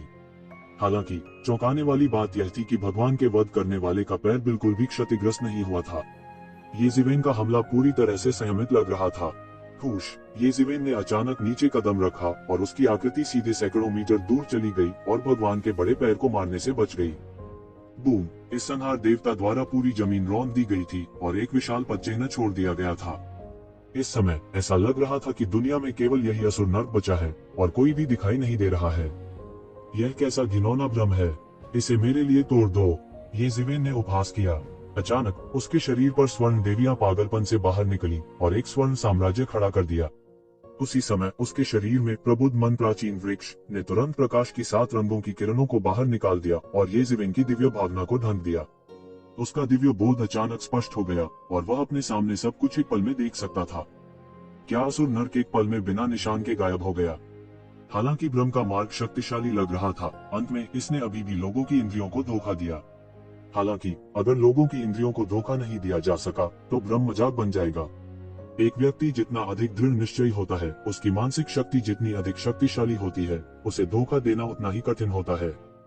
इसके अलावा ये जिवेन को मिंगक्सन प्राचीन पेड़ की मदद मिली थी और लगभग तुरंत ही इस असुर नरक को पार कर लिया। दुनिया विकृत हो गई और तुरंत पिछले दृश्य पर लौट आई। कुछ दूरी पर ली तियानलेन कुछ मंत्र जपता हुआ प्रतीत हो रहा था और उसके हाथ लगातार कुछ मुहरों को चुभ रहे थे। अचानक जैसे ही ये जिवेन की नींद खुली, उसने अचानक मुंह से खून की थूक निकाली और उसका रंग ज्वार की तरह था। वह एक पल में गंभीर रूप से घायल हो गया था और उसने इस समय ये शिवेन को अविश्वास से देखा। असंभव, मेरा भ्रम चरम पर पहुंच चुका है। यहाँ तक कि समान स्तर का एक विरोधी भी मेरे भ्रम को इतनी जल्दी नहीं देख सकता। वह इस पर विश्वास नहीं कर सकता था और वह इस पर विश्वास नहीं कर सकता था। उसी समय ये जिवेन को अचानक पता चला कि क्यूफीबाई पहले ही अनजाने में ये शिवेन के सामने आ गई थी और उसने ये जिवेन की ओर अपनी लंबी तलवार मार दी। तलवार की रोशनी से एक भयानक रोशनी निकली और सीधे ये शिवेन के चेहरे की ओर गई। अगर ये जिवेन ने थोड़ी देर बाद प्रतिक्रिया व्यक्त की होती तो शायद क्यूफीबाई ने उसका सिर वहीं पर ही गिरा दिया होता। इस समय ये जिवेन ने सहज रूप से इस समय प्रतिक्रिया की और एक शक्तिशाली सुनहरा तूफान उसके शरीर से बह गया, एक विशाल बवंडर की तरह, और उसमें उसकी रक्षा की। बजना। क्यूफीबाई की तलवार इस सुनहरी आंधी में घुस गई और आधा इंच छेदने के बाद इसे छेदने का कोई रास्ता नहीं था। कितनी अद्भुत मात्रा में ची, कई लोगों ने एक पल में कहा। वे सभी देख सकते थे कि यह सुनहरी आंधी एक शिवेंकिची द्वारा बस बहा दी गई थी। साधारण लोग भी अपने शरीर की रक्षा के लिए ची का प्रयोग करते थे, जिसे ऑरा शील्ड के नाम से भी जाना जाता था। हालांकि किसी भी मामले में ऐसा भयानक ऑरा शील्ड नहीं था। इसका मतलब था कि एक शिवेंकिची इतनी जोरदार थी कि यह अमानवीय थी। इस समय बहुत से लोगों ने सोचा कि मानव जाति के शाही शरीरों में कई प्रकार के शरीर हैं जो असामान्य रूप से जोरदार हैं, लेकिन जब उन्होंने येज़ेबेल की भयानक शारीरिक शक्ति को देखा तो उन्होंने तुरंत अपने शुरुआती विचारों को पलट दिया। वे शायद कल्पना भी नहीं कर सकते थे कि येज़ेबेल स्टार बीस्ट के खून के साथ मिल गई थी। अत्याचारी शरीर का क्यूई आयतन पहले से ही बहुत अधिक था। स्टार बीस्ट के साथ एकीकरण के बाद यह उल्लेख नहीं किया गया था। यह सामान्य लोगों की तुलना में 10 गुना या दर्जनों गुना अधिक था। सुनहरी बवंडर से भरे इस आकाश में येज़ेबेल ने सीधे अपना बड़ा हाथ बढ़ाया और तुरंत उस लंबी तलवार को पकड़ लिया जो उसकी ओर वार कर रही थी। बजना, लंबी तलवार को सीधे येज़ेबेल ने पकड़ लिया। क्रैक क्रैक, सभी की चौकस निगाहों के नीचे और क्यूफीबाई की भयानक निगाहों के नीचे येज़ेबेल ने वास्तव में इस लंबी तलवार को थोड़ा थोड़ा करके पकड़ लिया और इसे इंच दर इंच चकनाचूर कर दिया। यह साधारण लोहा नहीं है, लेकिन एक स्वर्गग्रेव जादू उपकरण है। हे भगवान, उसका भौतिक शरीर कितना मजबूत है। आज की लड़ाई के परिणाम चाहे जो भी हो, येज़ेबेल का नाम दुनिया को हिला देगा, विशेष रूप से उसका भौतिक शरीर, जो कि और भी हास्यास्पद रूप से मजबूत है। नहीं, मुझे वापस जाना चाहिए और जांचना चाहिए कि उसके पास किस प्रकार की शाही काया है। टाइटन बॉडी की तरह नहीं लगता है, नहीं यह बारबेरियन गॉड्स रियल बॉडी की तरह लगता है, नहीं यह अन्य प्रसिद्ध फिजिक्स की तरह लगता है।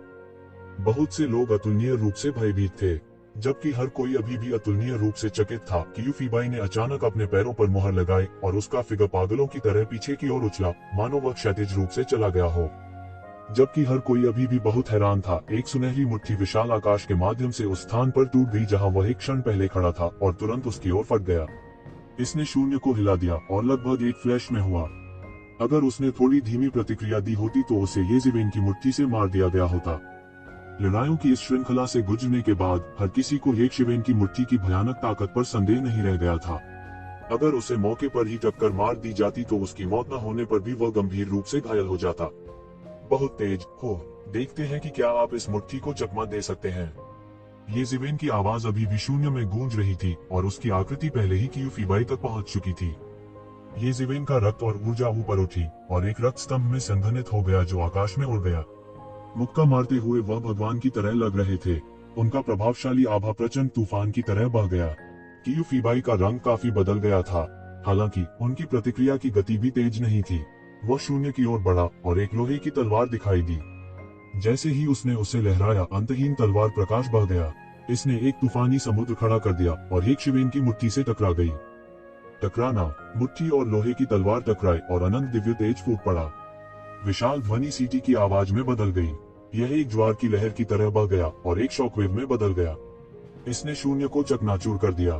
कई तमाशबीन विशेषज्ञ एक के बाद एक पीछे हटते गए। उन्होंने इस शॉकवेव के हमले का विरोध करने की हिम्मत नहीं की। दरार, उस भयानक विस्फोटक ध्वनि के साथ एक फ्रैक्चर की कान छिदवाने वाली आवाज मिली हुई थी। यह विशेष रूप से कान छिदवाने वाला लग रहा था। इस भयानक बल के भीतर से एक आकृति उड़ी। वह अपना हाथ पकड़े हुए था। वह लोहे की तलवार टुकड़े टुकड़े हो गई थी। सिर्फ मूंछ बाकी रह गई थी। उसका हाथ धीरे से नीचे लटक रहा था, जैसे उसमें कोई हड्डी ही नहीं है। क्यूफीबाई ने येज़ेबेल को अविश्वास से देखा। उसकी आंखें आश्चर्य से भरी थीं। एक मुक्का, सिर्फ एक मुक्का था और उसका हाथ अपंग हो गया था। यह उसकी कल्पना से कहीं अधिक भयानक था। उसका पूरा हाथ सिर्फ एक मुक्के से अपंग हो गया था। उसका चेहरा ठंडे पसीने से भीग गया था। एक भयानक दर्द उसके पूरे शरीर में फैल गया था। वह मौके पर ही लगभग बेहोश हो गया था। उन्होंने अनगिनत जीवन और मृत्यु की लड़ाई का अनुभव किया था और सभी प्रकार की चोटों के आदी हो गए थे। अन्यथा वह इस हमले से बेहोश हो गया होता। एक मुक्का, सिर्फ एक मुक्का था और उसका हाथ अपंग हो गया था। यह येज़ेबेल बहुत मजबूत थी। वह बहुत मजबूत था। यह स्पष्ट था कि इस एक्सचेंज में कौन मजबूत था। येज़ेबेल ने उपहास किया। अत्याचारी शरीर शास्त्र 10वीं परत तक पहुंच चुका था। यह अतुलनीय रूप से अत्याचारी था। कोई भी उसके द्वारा पूरी तरह से कुचला जाएगा जब तक कि उनका दायरा उससे बहुत अधिक न हो। क्यूफीबाई बार बार पीछे हट गई। उसने अपने पैरों पर मुहर लगाई और भारी प्रभाव ने उसे क्षैतिज रूप से हिलाया। हालांकि येज़ेबेल उसे भागने कैसे दे सकती थी। उसने एक पल में फिर से उसका पीछा किया। भाड़ में जाओ, लेई जेंगत्सुन ने आखिरकार उसी समय हमला कर दिया। उन्होंने अनगिनत गड़गड़ाहट वाले ड्रैगन को मौके पर ही नीचे गिराने का आदेश दिया। टकराना, आसमान में काले बादल छा गए और अनगिनत गड़गड़ाहट वाले ड्रैगन गरजते हुए येशिवेन की ओर दौड़ पड़े। जैसे ही ये गरजने वाले ड्रैगन उसे मारने वाले थे, येशिवेन के छिद्र खुल गए। तब उसके शरीर से असंख्य तलवार शक्तियां निकल पड़ी। ये तलवार ऊर्जा बारीक सुई की तरह सभी दिशाओं में फैल गई। बूम बूम बूम, ये तलवार की ऊर्जा इन गरजने वाले ड्रैगन से टकराई और मौके पर अतुलनीय रूप से भयानक विस्फोट हुए। धमाकों की आवाजें एक के बाद एक उठती और गिरी। ऐसा लग रहा था कि ये धमाके कभी खत्म ही नहीं होंगे। एक अकल्पनीय तूफान एक पल में बह गया। सूक्ष्म हवा चली और निर्वात को अलग कर दिया। कोई स्पष्ट रूप से नहीं देख पा रहा था कि क्या हो रहा है। गहन साधना के साथ कई विशेषज्ञों ने स्पष्ट रूप से देखा कि विस्फोटों की श्रृंखला के बीच येशिवेन की आकृति एक विद्युत प्रकाश में बदल गई थी। वह तुरंत बाहर निकला और क्यूफीबाई का पीछा किया।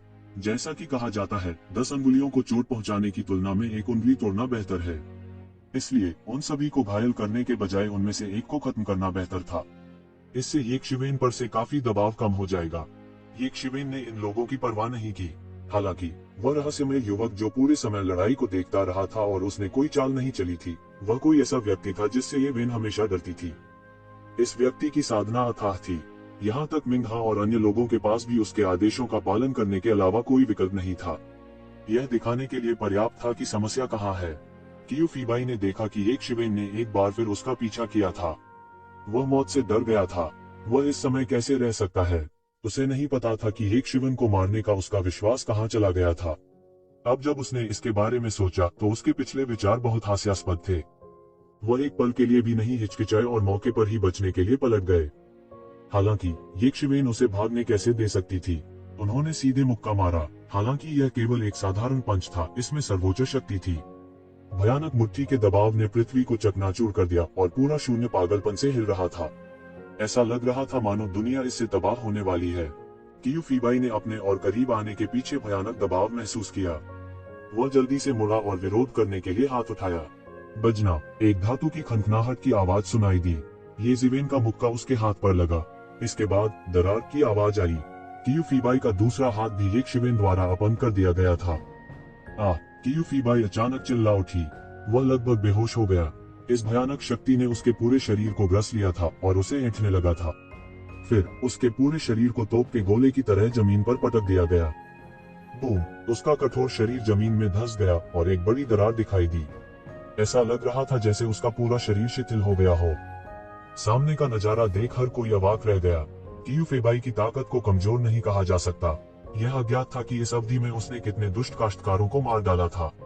हालांकि वो येशिवेन के सामने बहुत कमजोर लग रहा था। वह पूरी तरह से कुचला हुआ था।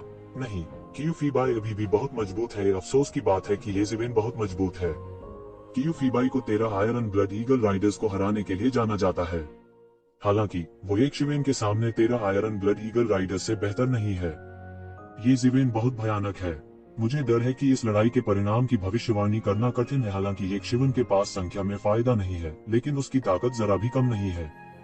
ये परिवार में वास्तव में ऐसी राक्षसी प्रतिभा है।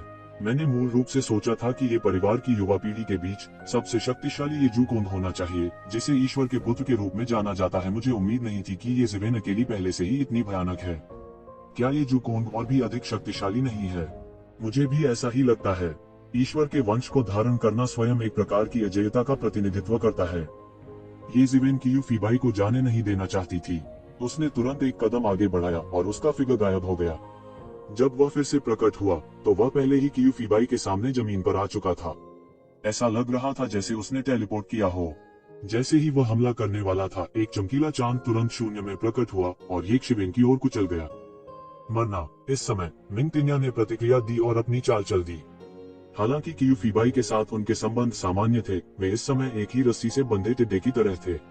अगर येशिवेन ने उन्हें एक एक करके हरा दिया तो उसके पास बचने का कोई रास्ता नहीं होगा। इस समय येशिवेन के शरीर से एक विशाल प्राचीन कांस्य कड़ाही उठी और उसके भीतर उसकी रक्षा की। बूम! वह चमकीला चांद उसके शरीर से 3 इंच दूर रुक गया और एक पागल विस्फोट हुआ। भयानक विस्फोट ने सीधे तौर पर येशिवेन के 8 खजाने स्वर्ग और पृथ्वी देव को हिंसक रूप से कांपने का कारण बना दिया। चूंकि पिछली बार इसने स्वर्ग के प्रतिशोध का विरोध किया था, 8 खजाने स्वर्ग और पृथ्वी देव किसी भी परिवर्तन से नहीं गुजरे। इसके विपरीत इसे कुछ नुकसान हुआ था, अन्यथा यह इस स्तर पर पागलपन से भनभनाना शुरू नहीं करता। इस समय येज़िवेन ने भी इस दुनिया का फायदा उठाया और कियूफीबाई के शरीर पर मुक्का मारा। टकराना। कियूफीबाई की तलवार का शरीर येज़िवेन के मुक्कों से मौके पर ही टकरा गया। उसके शरीर की सभी हड्डियां तुरंत टुकड़ों में बिखर गईं और उसकी आत्मा सीधे नष्ट हो गई। वह जमीन जहां वह तुरंत फिर से फटा था और सीधे सैकड़ों मीटर तक धंस गया, जिससे एक और गहरा गड्ढा बन गया। हा, चलो इसे एक साथ करते हैं। येज़िवेन जोर से हंस पड़ी। उसने आकाश की ओर देखा और एक लंबी गर्जना की। उसकी दहाड़ ने सभी दिशाओं को हिला दिया। एक और मार्क्विस कबीले का एक और शीर्ष स्वर्ग का गौरव विशेषज्ञ गिर गया है। क्या यह येज़िवेन स्वर्ग का गौरव विशेषज्ञ हत्यारा है? हर कोई उनके दिल में अतुलनीय रूप से हैरान था। कुछ ही साल पहले ये कबीले के 5 अत्याचारी केवल आकाश क्षेत्र की 5वीं स्वर्गीय परत पर थे। कोई भी पूरी तरह से समझ सकता है कि आकाश क्षेत्र विशेषज्ञ की 5वीं स्वर्गीय परत को अपने सामने गिरते देखना उनके लिए कितना चौंकाने वाला था। ये क्लान के लोगों के समान था जिन्होंने सुना था कि येज़िवेन द्वारा ये क्लैन के 5 अत्याचारियों का वध कर दिया गया था। येज़िवेन की ठंडी आवाज ऐसा लग रहा था जैसे वह नरक से रेंगकर बाहर आ गया हो। उसने एक कदम आगे बढ़ाया और आसपास की जगह उसके द्वारा रुई रोनने जैसी थी। फिर उसने अचानक एक और कदम उठाया और अंतरिक्ष अलग हो गया। धिक्कार है, तुम बहुत घमंडी हो। लेई जेंगक्सुन ने एक बड़ी गर्जना की। एक गड़गड़ाहट वाला ड्रैगन अंतरिक्ष में घुस गया और तुरंत येज़िवेन के शरीर पर दिखाई दिया। बूम! येज़िवेन के शरीर पर अंतहीन गड़गड़ाहट और बिजली चमकी और हरे धुएं के छींटे उठे। हालांकि येज़िवेन बिल्कुल भी नहीं हिला और उसकी अभिव्यक्ति में जरा सा भी बदलाव नहीं आया। बस इतना ही, अंतर बहुत बड़ा है, बहुत बड़ा है। येज़िवेन जोर से हंसी। स्वर्ग के प्रतिशोध की तुलना में जो उसने तब झेला था जब उसने स्वर्ग के प्रतिशोध को पार किया था, यह सिर्फ उस व्यक्ति के लिए एक बूंदा बांदी थी जो पहले से ही अत्याचारी शरीर के 10वें स्तर पर कदम रख चुका था। दूसरी ओर शेष 3 लोगों में ली तियानलैंग इतना उदास था कि वह खून की उल्टी करने वाला था। उनका सबसे मजबूत बिंदु स्वाभाविक रूप से उनकी शानदार ब्रह्म तकनीक थी। किसी भी दुश्मन से निपटना असाधारण रूप से आसान था, लेकिन येज़िवेन के सामने यह तकनीक बेकार थी। प्रबुद्ध मन प्राचीन वृक्ष किसी भी समय उनके मन को स्थिर कर सकता था। इसलिए वह इन भ्रमों से प्रभावित नहीं होगा और वह भ्रम के प्रभाव के बिना येज़िवेन के खिलाफ कोई भी भयंकर हमला करने में सक्षम नहीं होगा। उनके अन्य मार्शल आर्ट कमजोर नहीं थे, हालांकि उनके और उनके भ्रम के बीच एक बड़ा अंतर था। इसलिए वह केवल येज़िवेन को कहर बरपाते हुए देख सकता था और उसके पास कुछ करने का कोई तरीका नहीं था। वू तियानबाई, क्या तुम चुपचाप बैठी रहोगी और कुछ नहीं करोगी? ली तियानलैंग अचानक चिल्लाया। येज़िवेन के सामने जो सीधे भाग गया, उसके पास कुछ भी करने का कोई तरीका नहीं था। वह नहीं जानता था कि भ्रम की तकनीक, जिसमें वह सबसे अच्छा था, का येज़िवेन के सामने कोई प्रभाव क्यों नहीं पड़ा। बेकार कचरा। वू तियानबाई ने ली तियानलैंग की ओर एक ठंडी दृष्टि से देखा और कहा। ली तियानलैंग का चेहरा लाल था और उसने वू तियानबाई को जमकर देखा, लेकिन इस समय कोई रास्ता नहीं था। येज़िवेन ने वू तियानबाई को देखा। क्या वह कोई कदम उठाएगा? येज़िवेन ने वू तियानबाई को देखा। केवल वही एक था जिससे येज़िवेन अब तक डरती थी, लेकिन यह सिर्फ एक छोटा सा डर था। निश्चित रूप से येज़िवेन को आकाशीय क्षेत्र के 5वें स्तर के 2 शीर्ष मास्टर्स को मारते देखने के बाद वू तियानबाई आखिरकार इसे और सहन नहीं कर सकी। उसकी आभा एक प्राचीन आभा के साथ फूट पड़ी। येज़िवेन देख सकती थी कि वू तियानबाई की ताकत केवल आकाशीय दायरे के 5वें स्तर पर थी, लेकिन साधना के मामले में वह मिंगतियान्या और अन्य लोगों की तुलना में बहुत अधिक मजबूत थी। कोई आश्चर्य नहीं कि इतने कम समय में वह मिंगतियान्या और अन्य लोगों को नियंत्रित कर सका। येज़िवेन, अपनी नंबर प्लेट अभी दे दो और तुम जीवित रह सकते हो। वू तियानबाई ने येज़िवेन की ओर ठंडी दृष्टि से देखा और कहा। येज़िवेन ने वू तियानबाई को देखा और कहा, एक बात है जो मुझे समझ नहीं आ रही है। हो सकता है कि उनके लिए शीर्ष 100 में प्रवेश करना खतरनाक हो, लेकिन आपके लिए अपनी साधना के साथ शीर्ष 100 में प्रवेश करना मुश्किल नहीं होना चाहिए। लेकिन आप 10वीं दुनिया में गिर गए। हम आपको एक मार्किस माना जा सकता है, फिर भी आप यह भी नहीं जानते प्रत्येक दुनिया में शीर्ष 100 में प्रवेश करने वाले अंतिम कुछ और शीर्ष 100 में प्रवेश करने वाले पहले 2 पूरी तरह से अलग चीजें हैं। प्रत्येक दुनिया का पहला स्थान एक वरीयता प्राप्त प्रतियोगी है और अंतिम परिणाम जो भी हो, वे रॉयल कोर्ट के केंद्रित प्रशिक्षण का आनंद लेने में सक्षम होंगे। लेई जेंगक्सुन ने अपने शरीर में उबलते हुए खून को शांत किया और कहा, तो ऐसा ही है। येज़िवेन ने सिर हिलाया। कोई आश्चर्य नहीं। वू तियानबाई की ताकत के साथ उसके लिए किसी भी दुनिया में शीर्ष 10 में प्रवेश करना बहुत मुश्किल नहीं होगा। हालांकि मानव जाति की युवा पीढ़ी में अनगिनत विशेषज्ञ थे, येज़िवेन को विश्वास नहीं था कि वू तियानबाई की ताकत उन्हें शीर्ष 10 में प्रवेश करने की अनुमति नहीं देगी। अपनी नंबर प्लेट सौंप दो या मरो, वू तियानबाई ने ठंडेपन से कहा। मरना, यह निश्चित नहीं है कि कौन मरेगा। क्या आपको लगता है कि केवल आप ही हैं जो मार सकते हैं? तुमने आज मुझ पर घात लगाने की हिम्मत की, यह एक पूंजीगत अपराध है, छोड़ने के बारे में सोचो भी मत। येज़ेबेल ने अपनी आंखें सिकोड़ ली और कहा, आप स्वर्ग की गलतियों से बच सकते हैं, लेकिन आप अपनी गलतियों से नहीं बच सकते। मू तियानबाई ने ठंडेपन से कहा, मैं यह भी जानता हूँ कि यदि आप मृत्यु का न्याय नहीं करते हैं तो आप मरेंगे नहीं। येज़ेबेल ने ठंडेपन से कहा, तुमने आज मुझ पर घात लगाने की हिम्मत की, यह मौत को प्रणाम करने की प्रस्तावना है। फिर मर जा। म्यू तियानबाई ने अपने हाथों को हिलाया और अचानक आकाश की आध्यात्मिक ऊर्जा उसके हाथों में घनीभूत हो गई।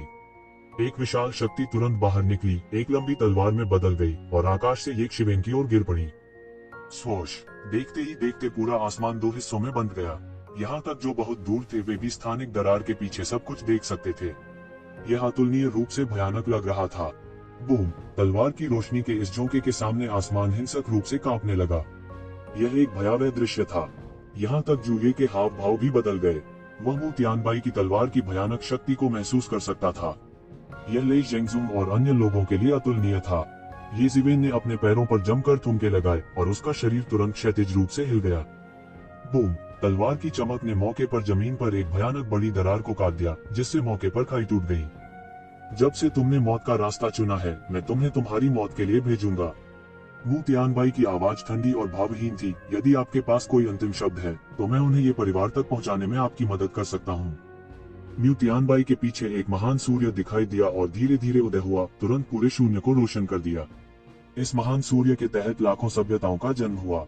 आग दुनिया में सभी चीजों की उत्पत्ति थी। आग से सब कुछ होगा। यही महासूर्य ही इस संसार की उत्पत्ति और उद्गम थे। यह महान सूर्य और म्यू तियानबाई, आप सन किंग म्यू कबीले के सदस्य हैं।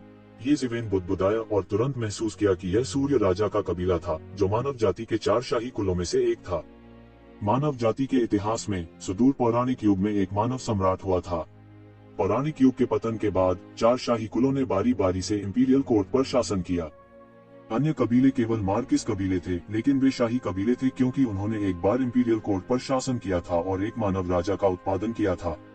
मानव जाति के लिए ये 4 शाही कुल शैतान जाति के 8 शाही कुलों की तरह ही बहुत ही विशेष अस्तित्व थे।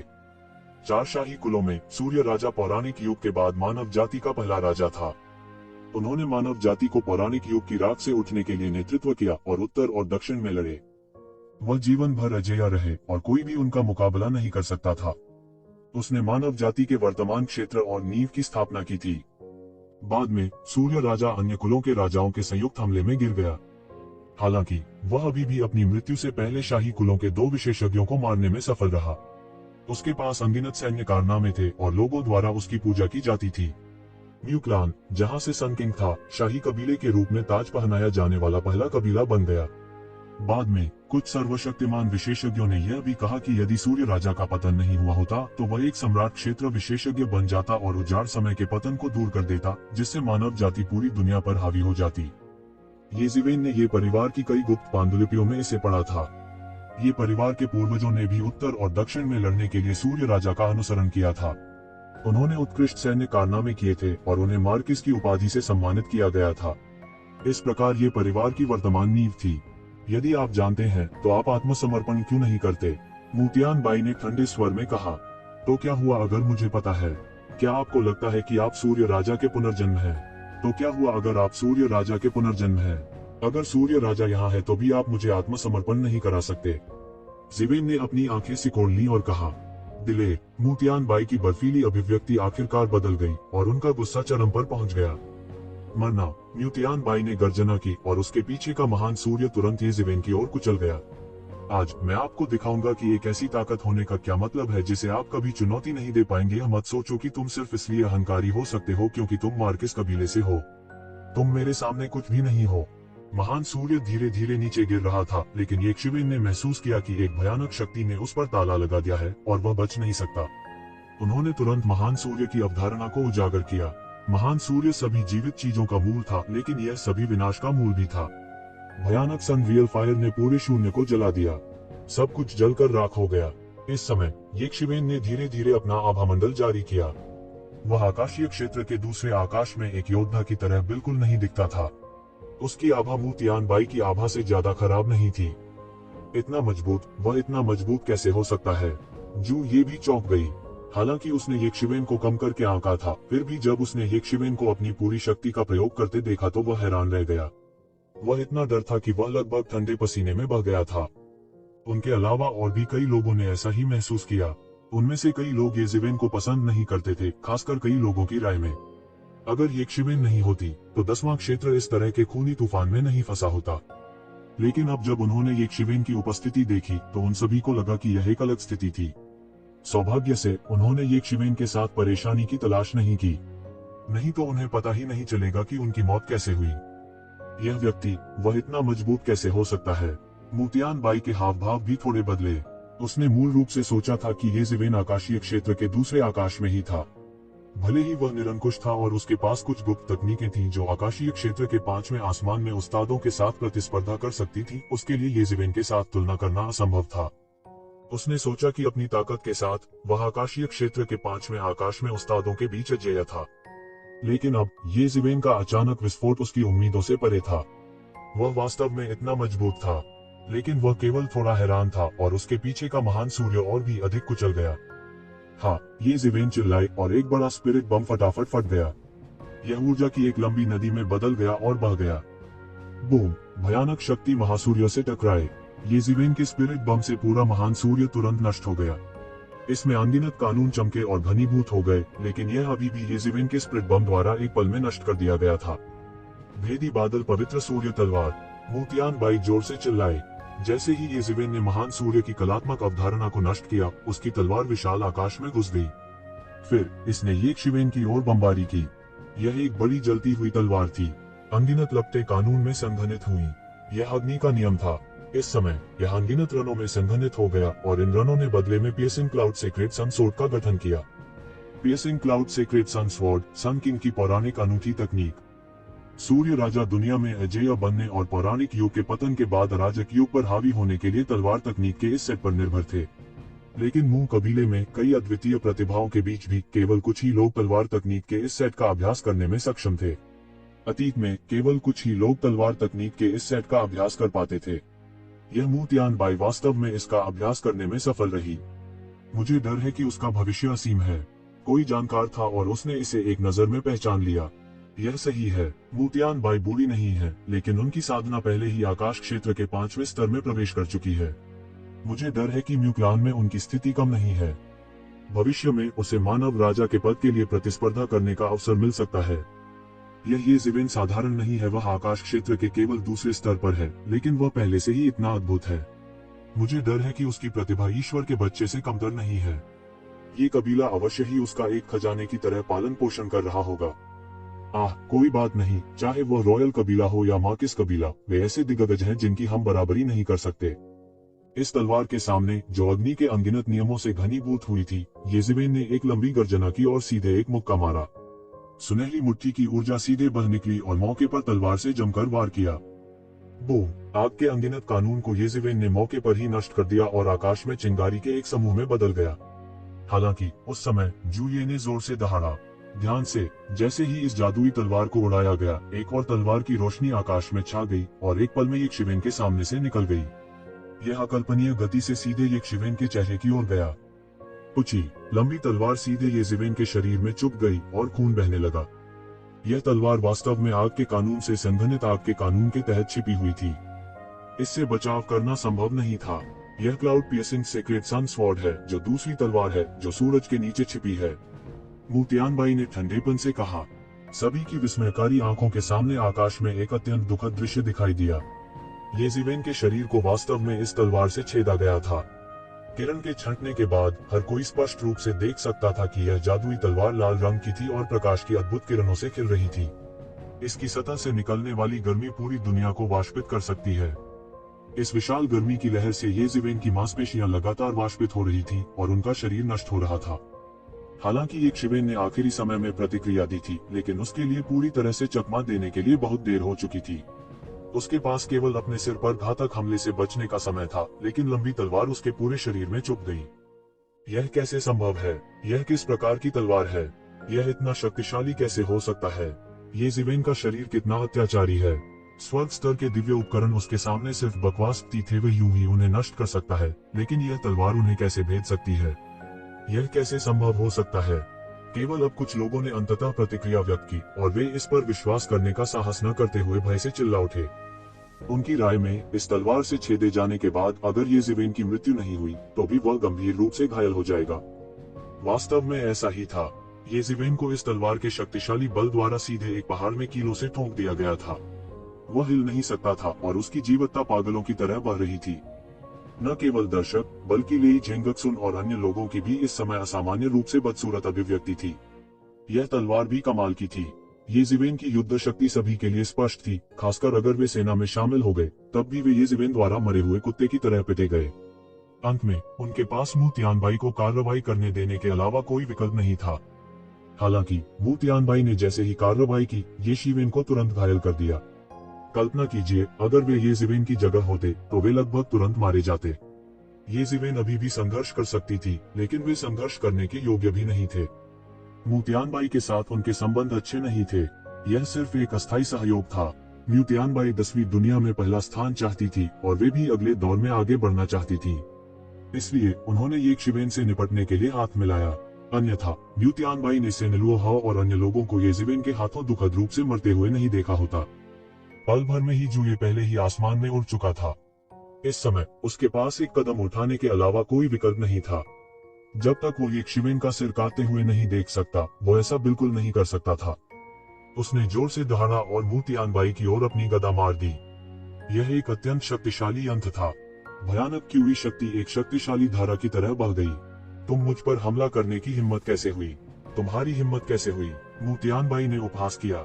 आग की लपटों की एक दीवार तुरंत उसके सामने आ गई, जिसने उसे पूरी तरह से बचा लिया। बूम! गदा ने दीवार पर जमकर प्रहार किया, लेकिन वह केवल आग की लपटों की दीवार पर एक बड़ी दरार पैदा कर सकी। यह आग की दीवार नहीं तोड़ सका। बर्बर, तुम्हारे पास कुछ ताकत है। इसके बारे में क्या ख्याल है? क्या आप मेरे अनुयायी बनने पर विचार करना चाहते हैं? मैं तुम्हें स्वर्ग पर विजय प्राप्त करने के लिए ले जा सकता हूँ। भविष्य में आपके पास भी बर्बर राजा बनने का अवसर होगा।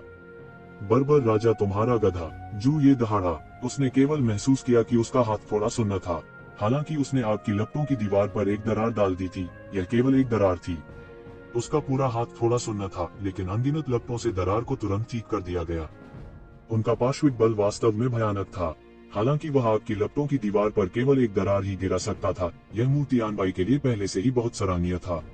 ऐसा कोई नहीं था जो केवल बल के बल पर इसे प्राप्त कर सके। उनके लिए यह एक अच्छा अनुयायी था। जू ये दहाड़ा और मू तियानबाई की ओर एक और हमला किया। उसने ये शिवेन को चिंतित रूप से देखा, लेकिन इस समय ये शिवेन के शरीर से सफेद धुआं निकल रहा था।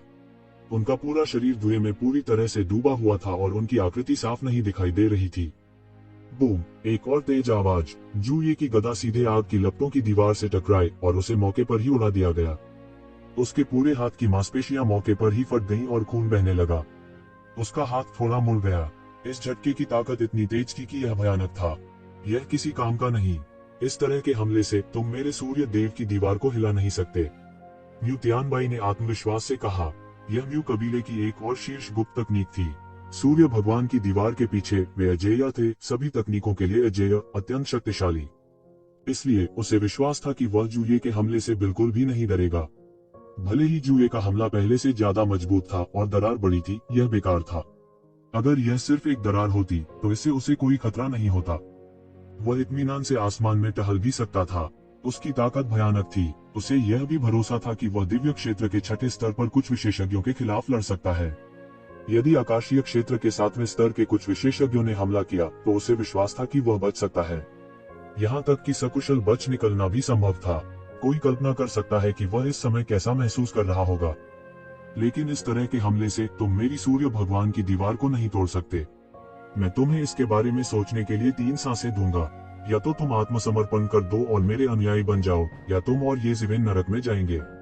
म्यू तियानबाई ने जूये को देखते हुए ठंडेपन से कहा, जिसकी बाह पूरे दिन मरोड़ रही थी। 3, 2, FCKU। मैं कोई ऐसा व्यक्ति नहीं हूँ जो अपने भाइयों को छोड़ दूंगा। जूये ने एक लंबी दहाड़ निकाली।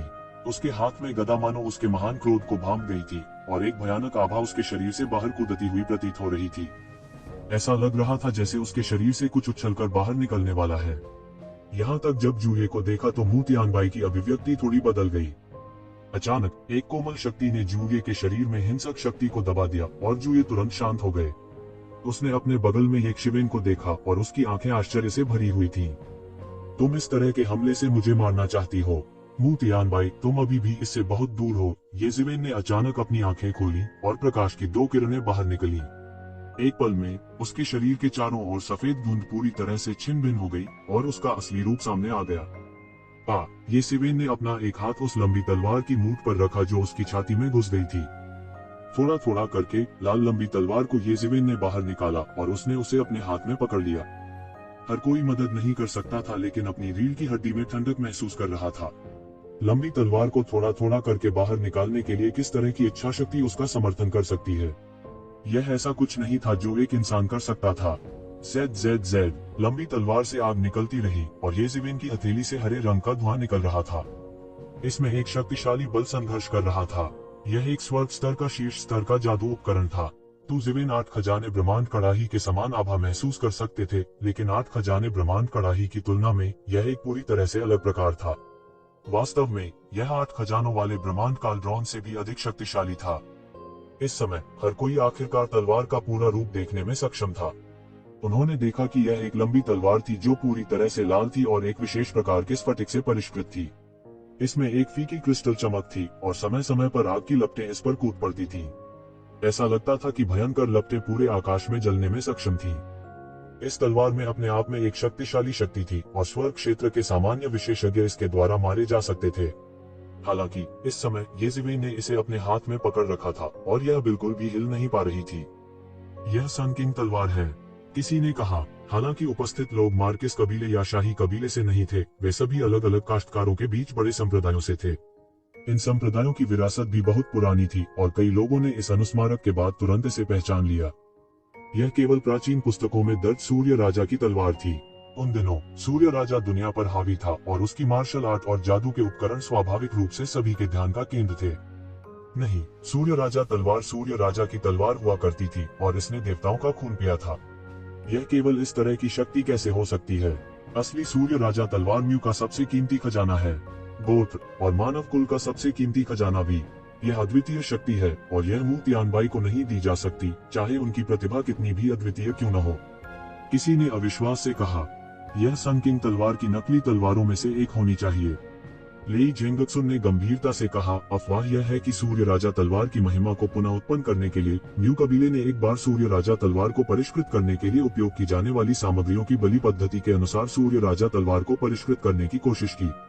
हालांकि वे सभी अंत में विफल रहे और केवल 13 नकली तलवारों को परिष्कृत करने में सफल रहे।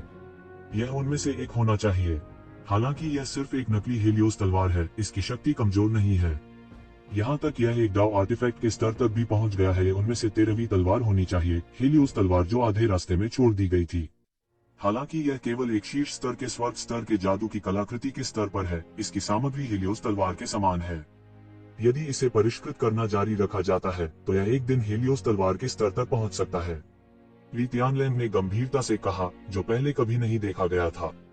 वे भी मार्क्विस कबीले से थे और उनके सूचना चैनल उन व्यक्तिगत काश्तकारों से भी बेहतर थे, इसलिए वे बहुत अधिक स्पष्ट रूप से जानते थे। यहाँ तक म्यू क्लान जैसे शाही कबीले ने भी सन किंग तलवार को परिष्कृत करने की पूरी कोशिश की है और केवल 13 तलवारों को परिष्कृत करने में कामयाब रहे हैं। हालांकि वे केवल नकली तलवारें हो सकती हैं और सन किंग तलवार की शक्ति नहीं हो सकती है। उद्धरण चिन्ह सिजल सिजल सिजल। सूर्य राजा की नकली तलवार आग की लपटें छोड़ती रही और ये शिवेन की हथेली से सकती हुई आवाज के साथ भून गई। सभी की चौकस निगाहों के नीचे एक राजसी शक्ति अचानक से बाहर कूद गई।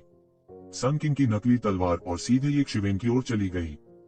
सभी की चौकस निगाहों के नीचे एक राजसी शक्ति तुरंत सन किंग की छद्म तलवार से निकली और सीधे एक शिवेन की ओर चली गई। शुआ, एक जोरदार धमाके के साथ एक राजसी ऊर्जा ये शिवेन के शरीर पर गिरी। बजना, ये शिवेन के शरीर की सतह पर एक प्राचीन देग दिखाई दिया। यह 8 खजाने वाला स्वर्ग और पृथ्वी का कालड्रॉन था जो ये शिवेन की रक्षा के लिए सबसे महत्वपूर्ण क्षण में प्रकट हुआ था। उसी समय इस तलवार में एक विशाल देवता प्रत्यक्ष रूप से प्रकट हो गया। उसके पीछे एक सूर्य राजा की तरह एक बड़ा सूर्य था। यह सूर्य राजा की तलवार की छद्म तलवार की भावना थी। उसने सोचा कि उसका हमला सफल हो गया है, इसलिए वह सूर्य राजा की तलवार की छद्म तलवार से सीधे छलांग लगा गया। हाँ, तुम सच में मौत को दावत दे रहे हो।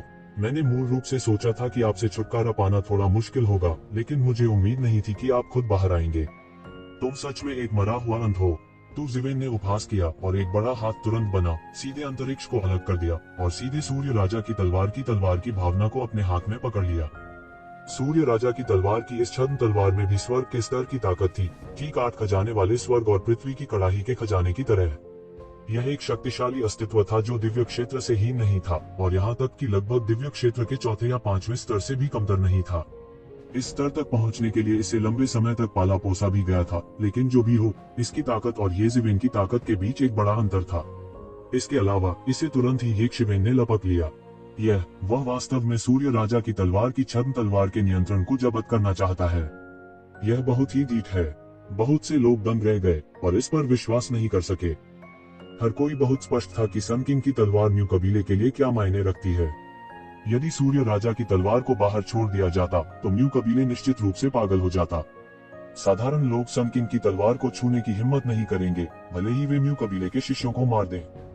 बेशक म्यू कबीले के शिष्य जिन्हें सन किंग की तलवार दी जा सकती थी, वे मूल रूप से सबसे अच्छे थे और दूसरों के द्वारा नहीं मारे जाएंगे। तुम मौत को दावत दे रहे हो। मू तियानबाई अचानक क्रोधित हो गयी। येज़िवेन वास्तव में सन किंग तलवार का नियंत्रण अपने हाथ में लेना चाहती थी। यह बस अक्षम्य था। हालांकि म्यू कबीले में उनमें से केवल 13 थे।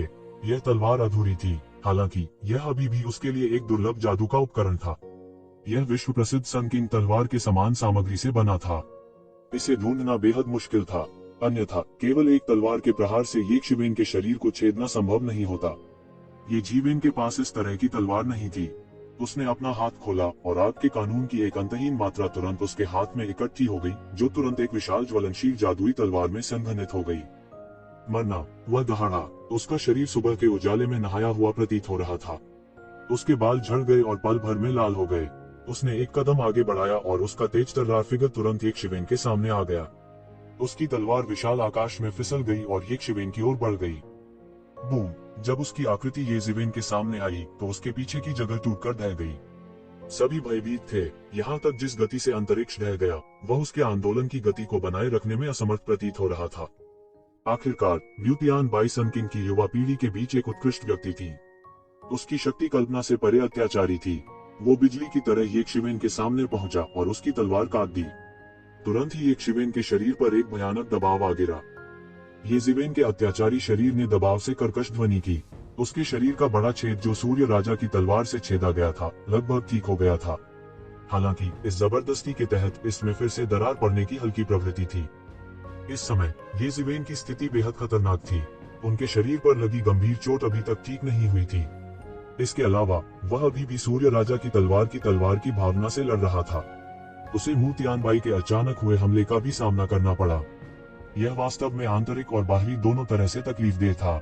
सन किंग की तलवार की भावना को दबाने के लिए येज़िवेन खुद को बिल्कुल भी मुक्त नहीं कर सका। इस समय उसके शरीर से एक लड़ाई शब्द निकला। यह फाइटिंग शब्द था जिसे उसने अतीत में कॉपी किया था। जब यह फाइटिंग शब्द आकाश में उड़ गया तो ऐसा लगा कि यह एक पल में हजारों मार्शल आर्ट में बदल गया है। इसने म्यू तियानबाई को अपने आप दबा दिया। इस लड़ाई शब्द में महान व्यक्ति के सभी युद्ध अनुभव शामिल थे। इसने वास्तव में मू तियानबाई को स्वचालित रूप से दबा दिया।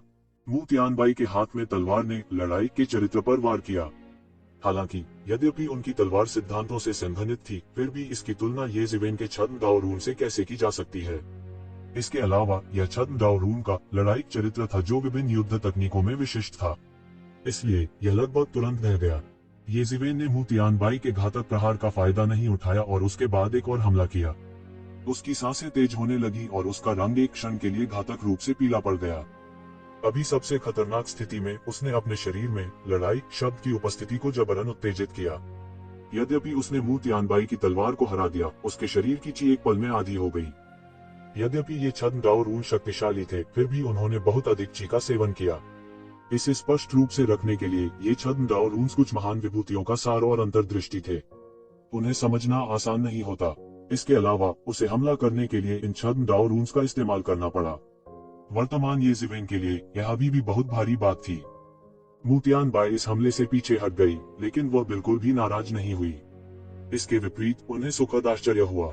उसने येज़िवेन के शरीर पर छद्म दाओरून देखा था। किसी को पता होना चाहिए कि छद्म दाओ रून कुछ ऐसा नहीं था जिसे आसानी से पाया जा सके। यह कुछ महान विशेषज्ञों द्वारा संघनित किया गया सार था, जिन्होंने अपनी मृत्यु से पहले महान मार्ग की अपनी सभी अंतर्दृष्टि को संघनित किया था। वास्तव में कई महान विशेषज्ञों के लिए ऐसे छद्म दाओ रून को संघनित करना बहुत कठिन था, क्योंकि उनकी मार्शल आर्ट बहुत विषम थी। एक को खोजने में सक्षम होना पहले से ही बेहद भाग्यशाली था। यही कारण था कि ये क्यूओन, टेंग टोंटियन और अन्य केवल तभी हार मानने को तैयार थे जब खजाने के लिए स्थानिक मार्ग रहने वाला था। ऐसा इसलिए था क्योंकि ये छद्म दाओ रून्स बहुत कीमती थे। यहाँ तक उनके पास ऐसे छद्म दाओ रून्स का अस्तित्व भी नहीं था। यदि वह येज़िवेन के शरीर में लड़ाई शब्द को पकड़ सकता है, तो उसकी साधना निश्चित रूप से छलांग और सीमा से आगे बढ़ेगी। उसे विश्वास था कि वह कम समय में छलांग और सीमा से आगे बढ़ सकता है। इस समय येज़िवेन ने उस समय का भी फायदा उठाया जब मू तियानबाई को अपने हाथ में तलवार की आत्मा को पकड़ने के लिए पीछे हटाना पड़ा। यह तलवार की आत्मा एक जीवित देवता की तरह थी, जो लगातार रंगीन दिव्य प्रकाश के साथ खिल रही थी, येज़िवेन के हाथों से संघर्ष करने की कोशिश कर रही थी। हालांकि येज़िवेन इसे कैसे बच निकलने दे सकती थी? यह सन किंग तलवार को नियंत्रित करने की कुंजी थी। उसने सीधे तलवार की आत्मा को पकड़ लिया और उसे कुचल दिया।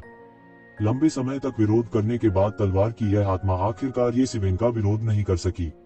इसे मौके पर ही कुचल दिया गया। येज़िवेन की तुलना में भले ही इसकी ताकत कमजोर नहीं थी, फिर भी ये येज़िवेन की विरोधी नहीं थी। तलवार की भावना के प्रतिरोध के बिना, हालांकि येज़िवेन अभी भी सन किंग तलवार को पूरी तरह से नियंत्रित नहीं कर सका था, फिर भी यह पहले से काफी बेहतर था। मुझे लगता है कि तुम मौत को दावत दे रहे हो। मू तियानबाई बेहद गुस्से में थी, लेकिन उसका चेहरा शांत हो गया। यह तूफान से पहले की शांति जैसा था, बेहद भयानक। उसके पीछे एक विशाल सूर्य धुंधला दिखाई दे रहा था। सूर्य के नीचे सारा संसार था। अगर करीब से देखा जाए तो यह पूरे प्राचीन बेरेंस महाद्वीप का नक्शा था। उन्होंने वास्तव में अपने शरीर के साथ पूरे प्राचीन बेरेंस महाद्वीप को विकसित किया था। यह शाही परिवार की अनूठी व्यापक सोच थी, विशेष रूप से सूर्य राजा के लिए, जो कभी दुनिया में अजेय थे। वह कभी एक नायक थे जिनमें दुनिया को एकजुट करने की क्षमता थी। एक निराकार राजसी आभा फैली हुई है जो पूरे आकाश को ढांक रही है। यह सूर्य राजा की सर्वोच्च गुप्त तकनीक थी। एक बार उच्चतम स्तर तक खेती करने के बाद कुत्ता न केवल प्राचीन बेरेंस महाद्वीप को विकसित कर सकता था, बल्कि यह दुश्मन को दबाने के लिए वास्तविक प्राचीन बेरेंस महाद्वीप की इच्छा का भी उपयोग कर सकता था। उसे मेरे लिए दबाओ, मू तियानबाई मुश्किल से चिल्लाई। उसके लिए उसे इस तकनीक में महारत हासिल नहीं थी, इसलिए वह इसे यूं ही जारी नहीं कर सकता था। येज़िवेन, आज तुम्हारी मृत्यु का दिन होगा। इस भयानक शक्ति के दमन के तहत पूरी दुनिया तुरंत ढह गई और विघटित हो गई। कई योद्धा जो इसके करीब थे, उनके साथ छिद्रों से खून बहने लगा। यह महिमा थी जो सूर्य राजा तलवार की थी। इस समय जू ये, लेई जेंगक्सुन और अन्य लोगों के पास भी पीछे हटने के अलावा कोई विकल्प नहीं था। उन्होंने करीब आने की हिम्मत नहीं की, वरना वे भी गंभीर रूप से घायल हो जाते। येज़िवेन ने अपनी आंखें सिकोड़ ली। यह एक ही बार में पूरे प्राचीन जंगल की शक्ति के विरुद्ध संघर्ष करने के समान था। उन्होंने अभी तक इसे शिखर पर अभ्यास नहीं किया था। हालांकि वह इतना अत्याचारी नहीं था। वह एक पौराणिक देवता भी नहीं था। उसने आकाश की ओर देखा और एक लंबी दहाड़ निकाली। अचानक उसके हाथ में एक अशुभ लंबी कृपाण दिखाई दी। इस लंबी कृपाण की तुलना में सन किंग तलवार कुछ भी नहीं थी। बूम! येज़िवेन के हाथ में एक भयानक कृपाण प्रकाश बन गया और तुरंत बाहर निकल गया। येज़िवेन का चेहरा तुरंत पीला पड़ गया, मानो उसके शरीर की सारी चीज चूस ली गई हो। मुझे परवाह नहीं है कि आपके पास किस प्रकार का आरेख या अवधारणा है। इसे सब तोड़ दो। यह है। मू तियानबाई की आंखें अचानक अतुलनीय सदमे से भर गईं। खुरपी! वह घबरा गया, लेकिन इस समय बहुत देर हो चुकी थी। प्राचीन बेरेंस महाद्वीप जिसे उसने विकसित किया था, कृपाण प्रकाश द्वारा तुरंत नष्ट कर दिया गया था। वह मूल रूप से इस हमले से बचने की क्षमता रखता था, लेकिन उसका अधिकांश ध्यान प्राचीन बेरेंस को विकसित करने के लिए इस्तेमाल किया गया था। उन्हें उम्मीद नहीं थी कि इस तकनीक का इस्तेमाल करने के बाद भी कोई इसे नष्ट कर देगा। वह लगभग तैयार नहीं था और मौके पर ही इमेजेंस इमोर्टल एक्सटर्मिनेटिंग सेबर द्वारा गिरा दिया गया था। वह अचानक चिल्लाया और उसका पूरा शरीर एक बड़ी ताकत से फटा हुआ लग रहा था। फिर वह अचानक आकाश में खून की धुंध के बादल में बदल गया और अचानक विस्फोट हो गया। भयानक विस्फोट ने तुरंत हजारों मीटर के दायरे में सब कुछ चकनाचूर कर दिया। शून्य क्षण भर में शून्य हो गया, शून्य में बदल गया। अराजकता फैल गई और यह प्रलय का दिन था। यह बेहद भयानक था।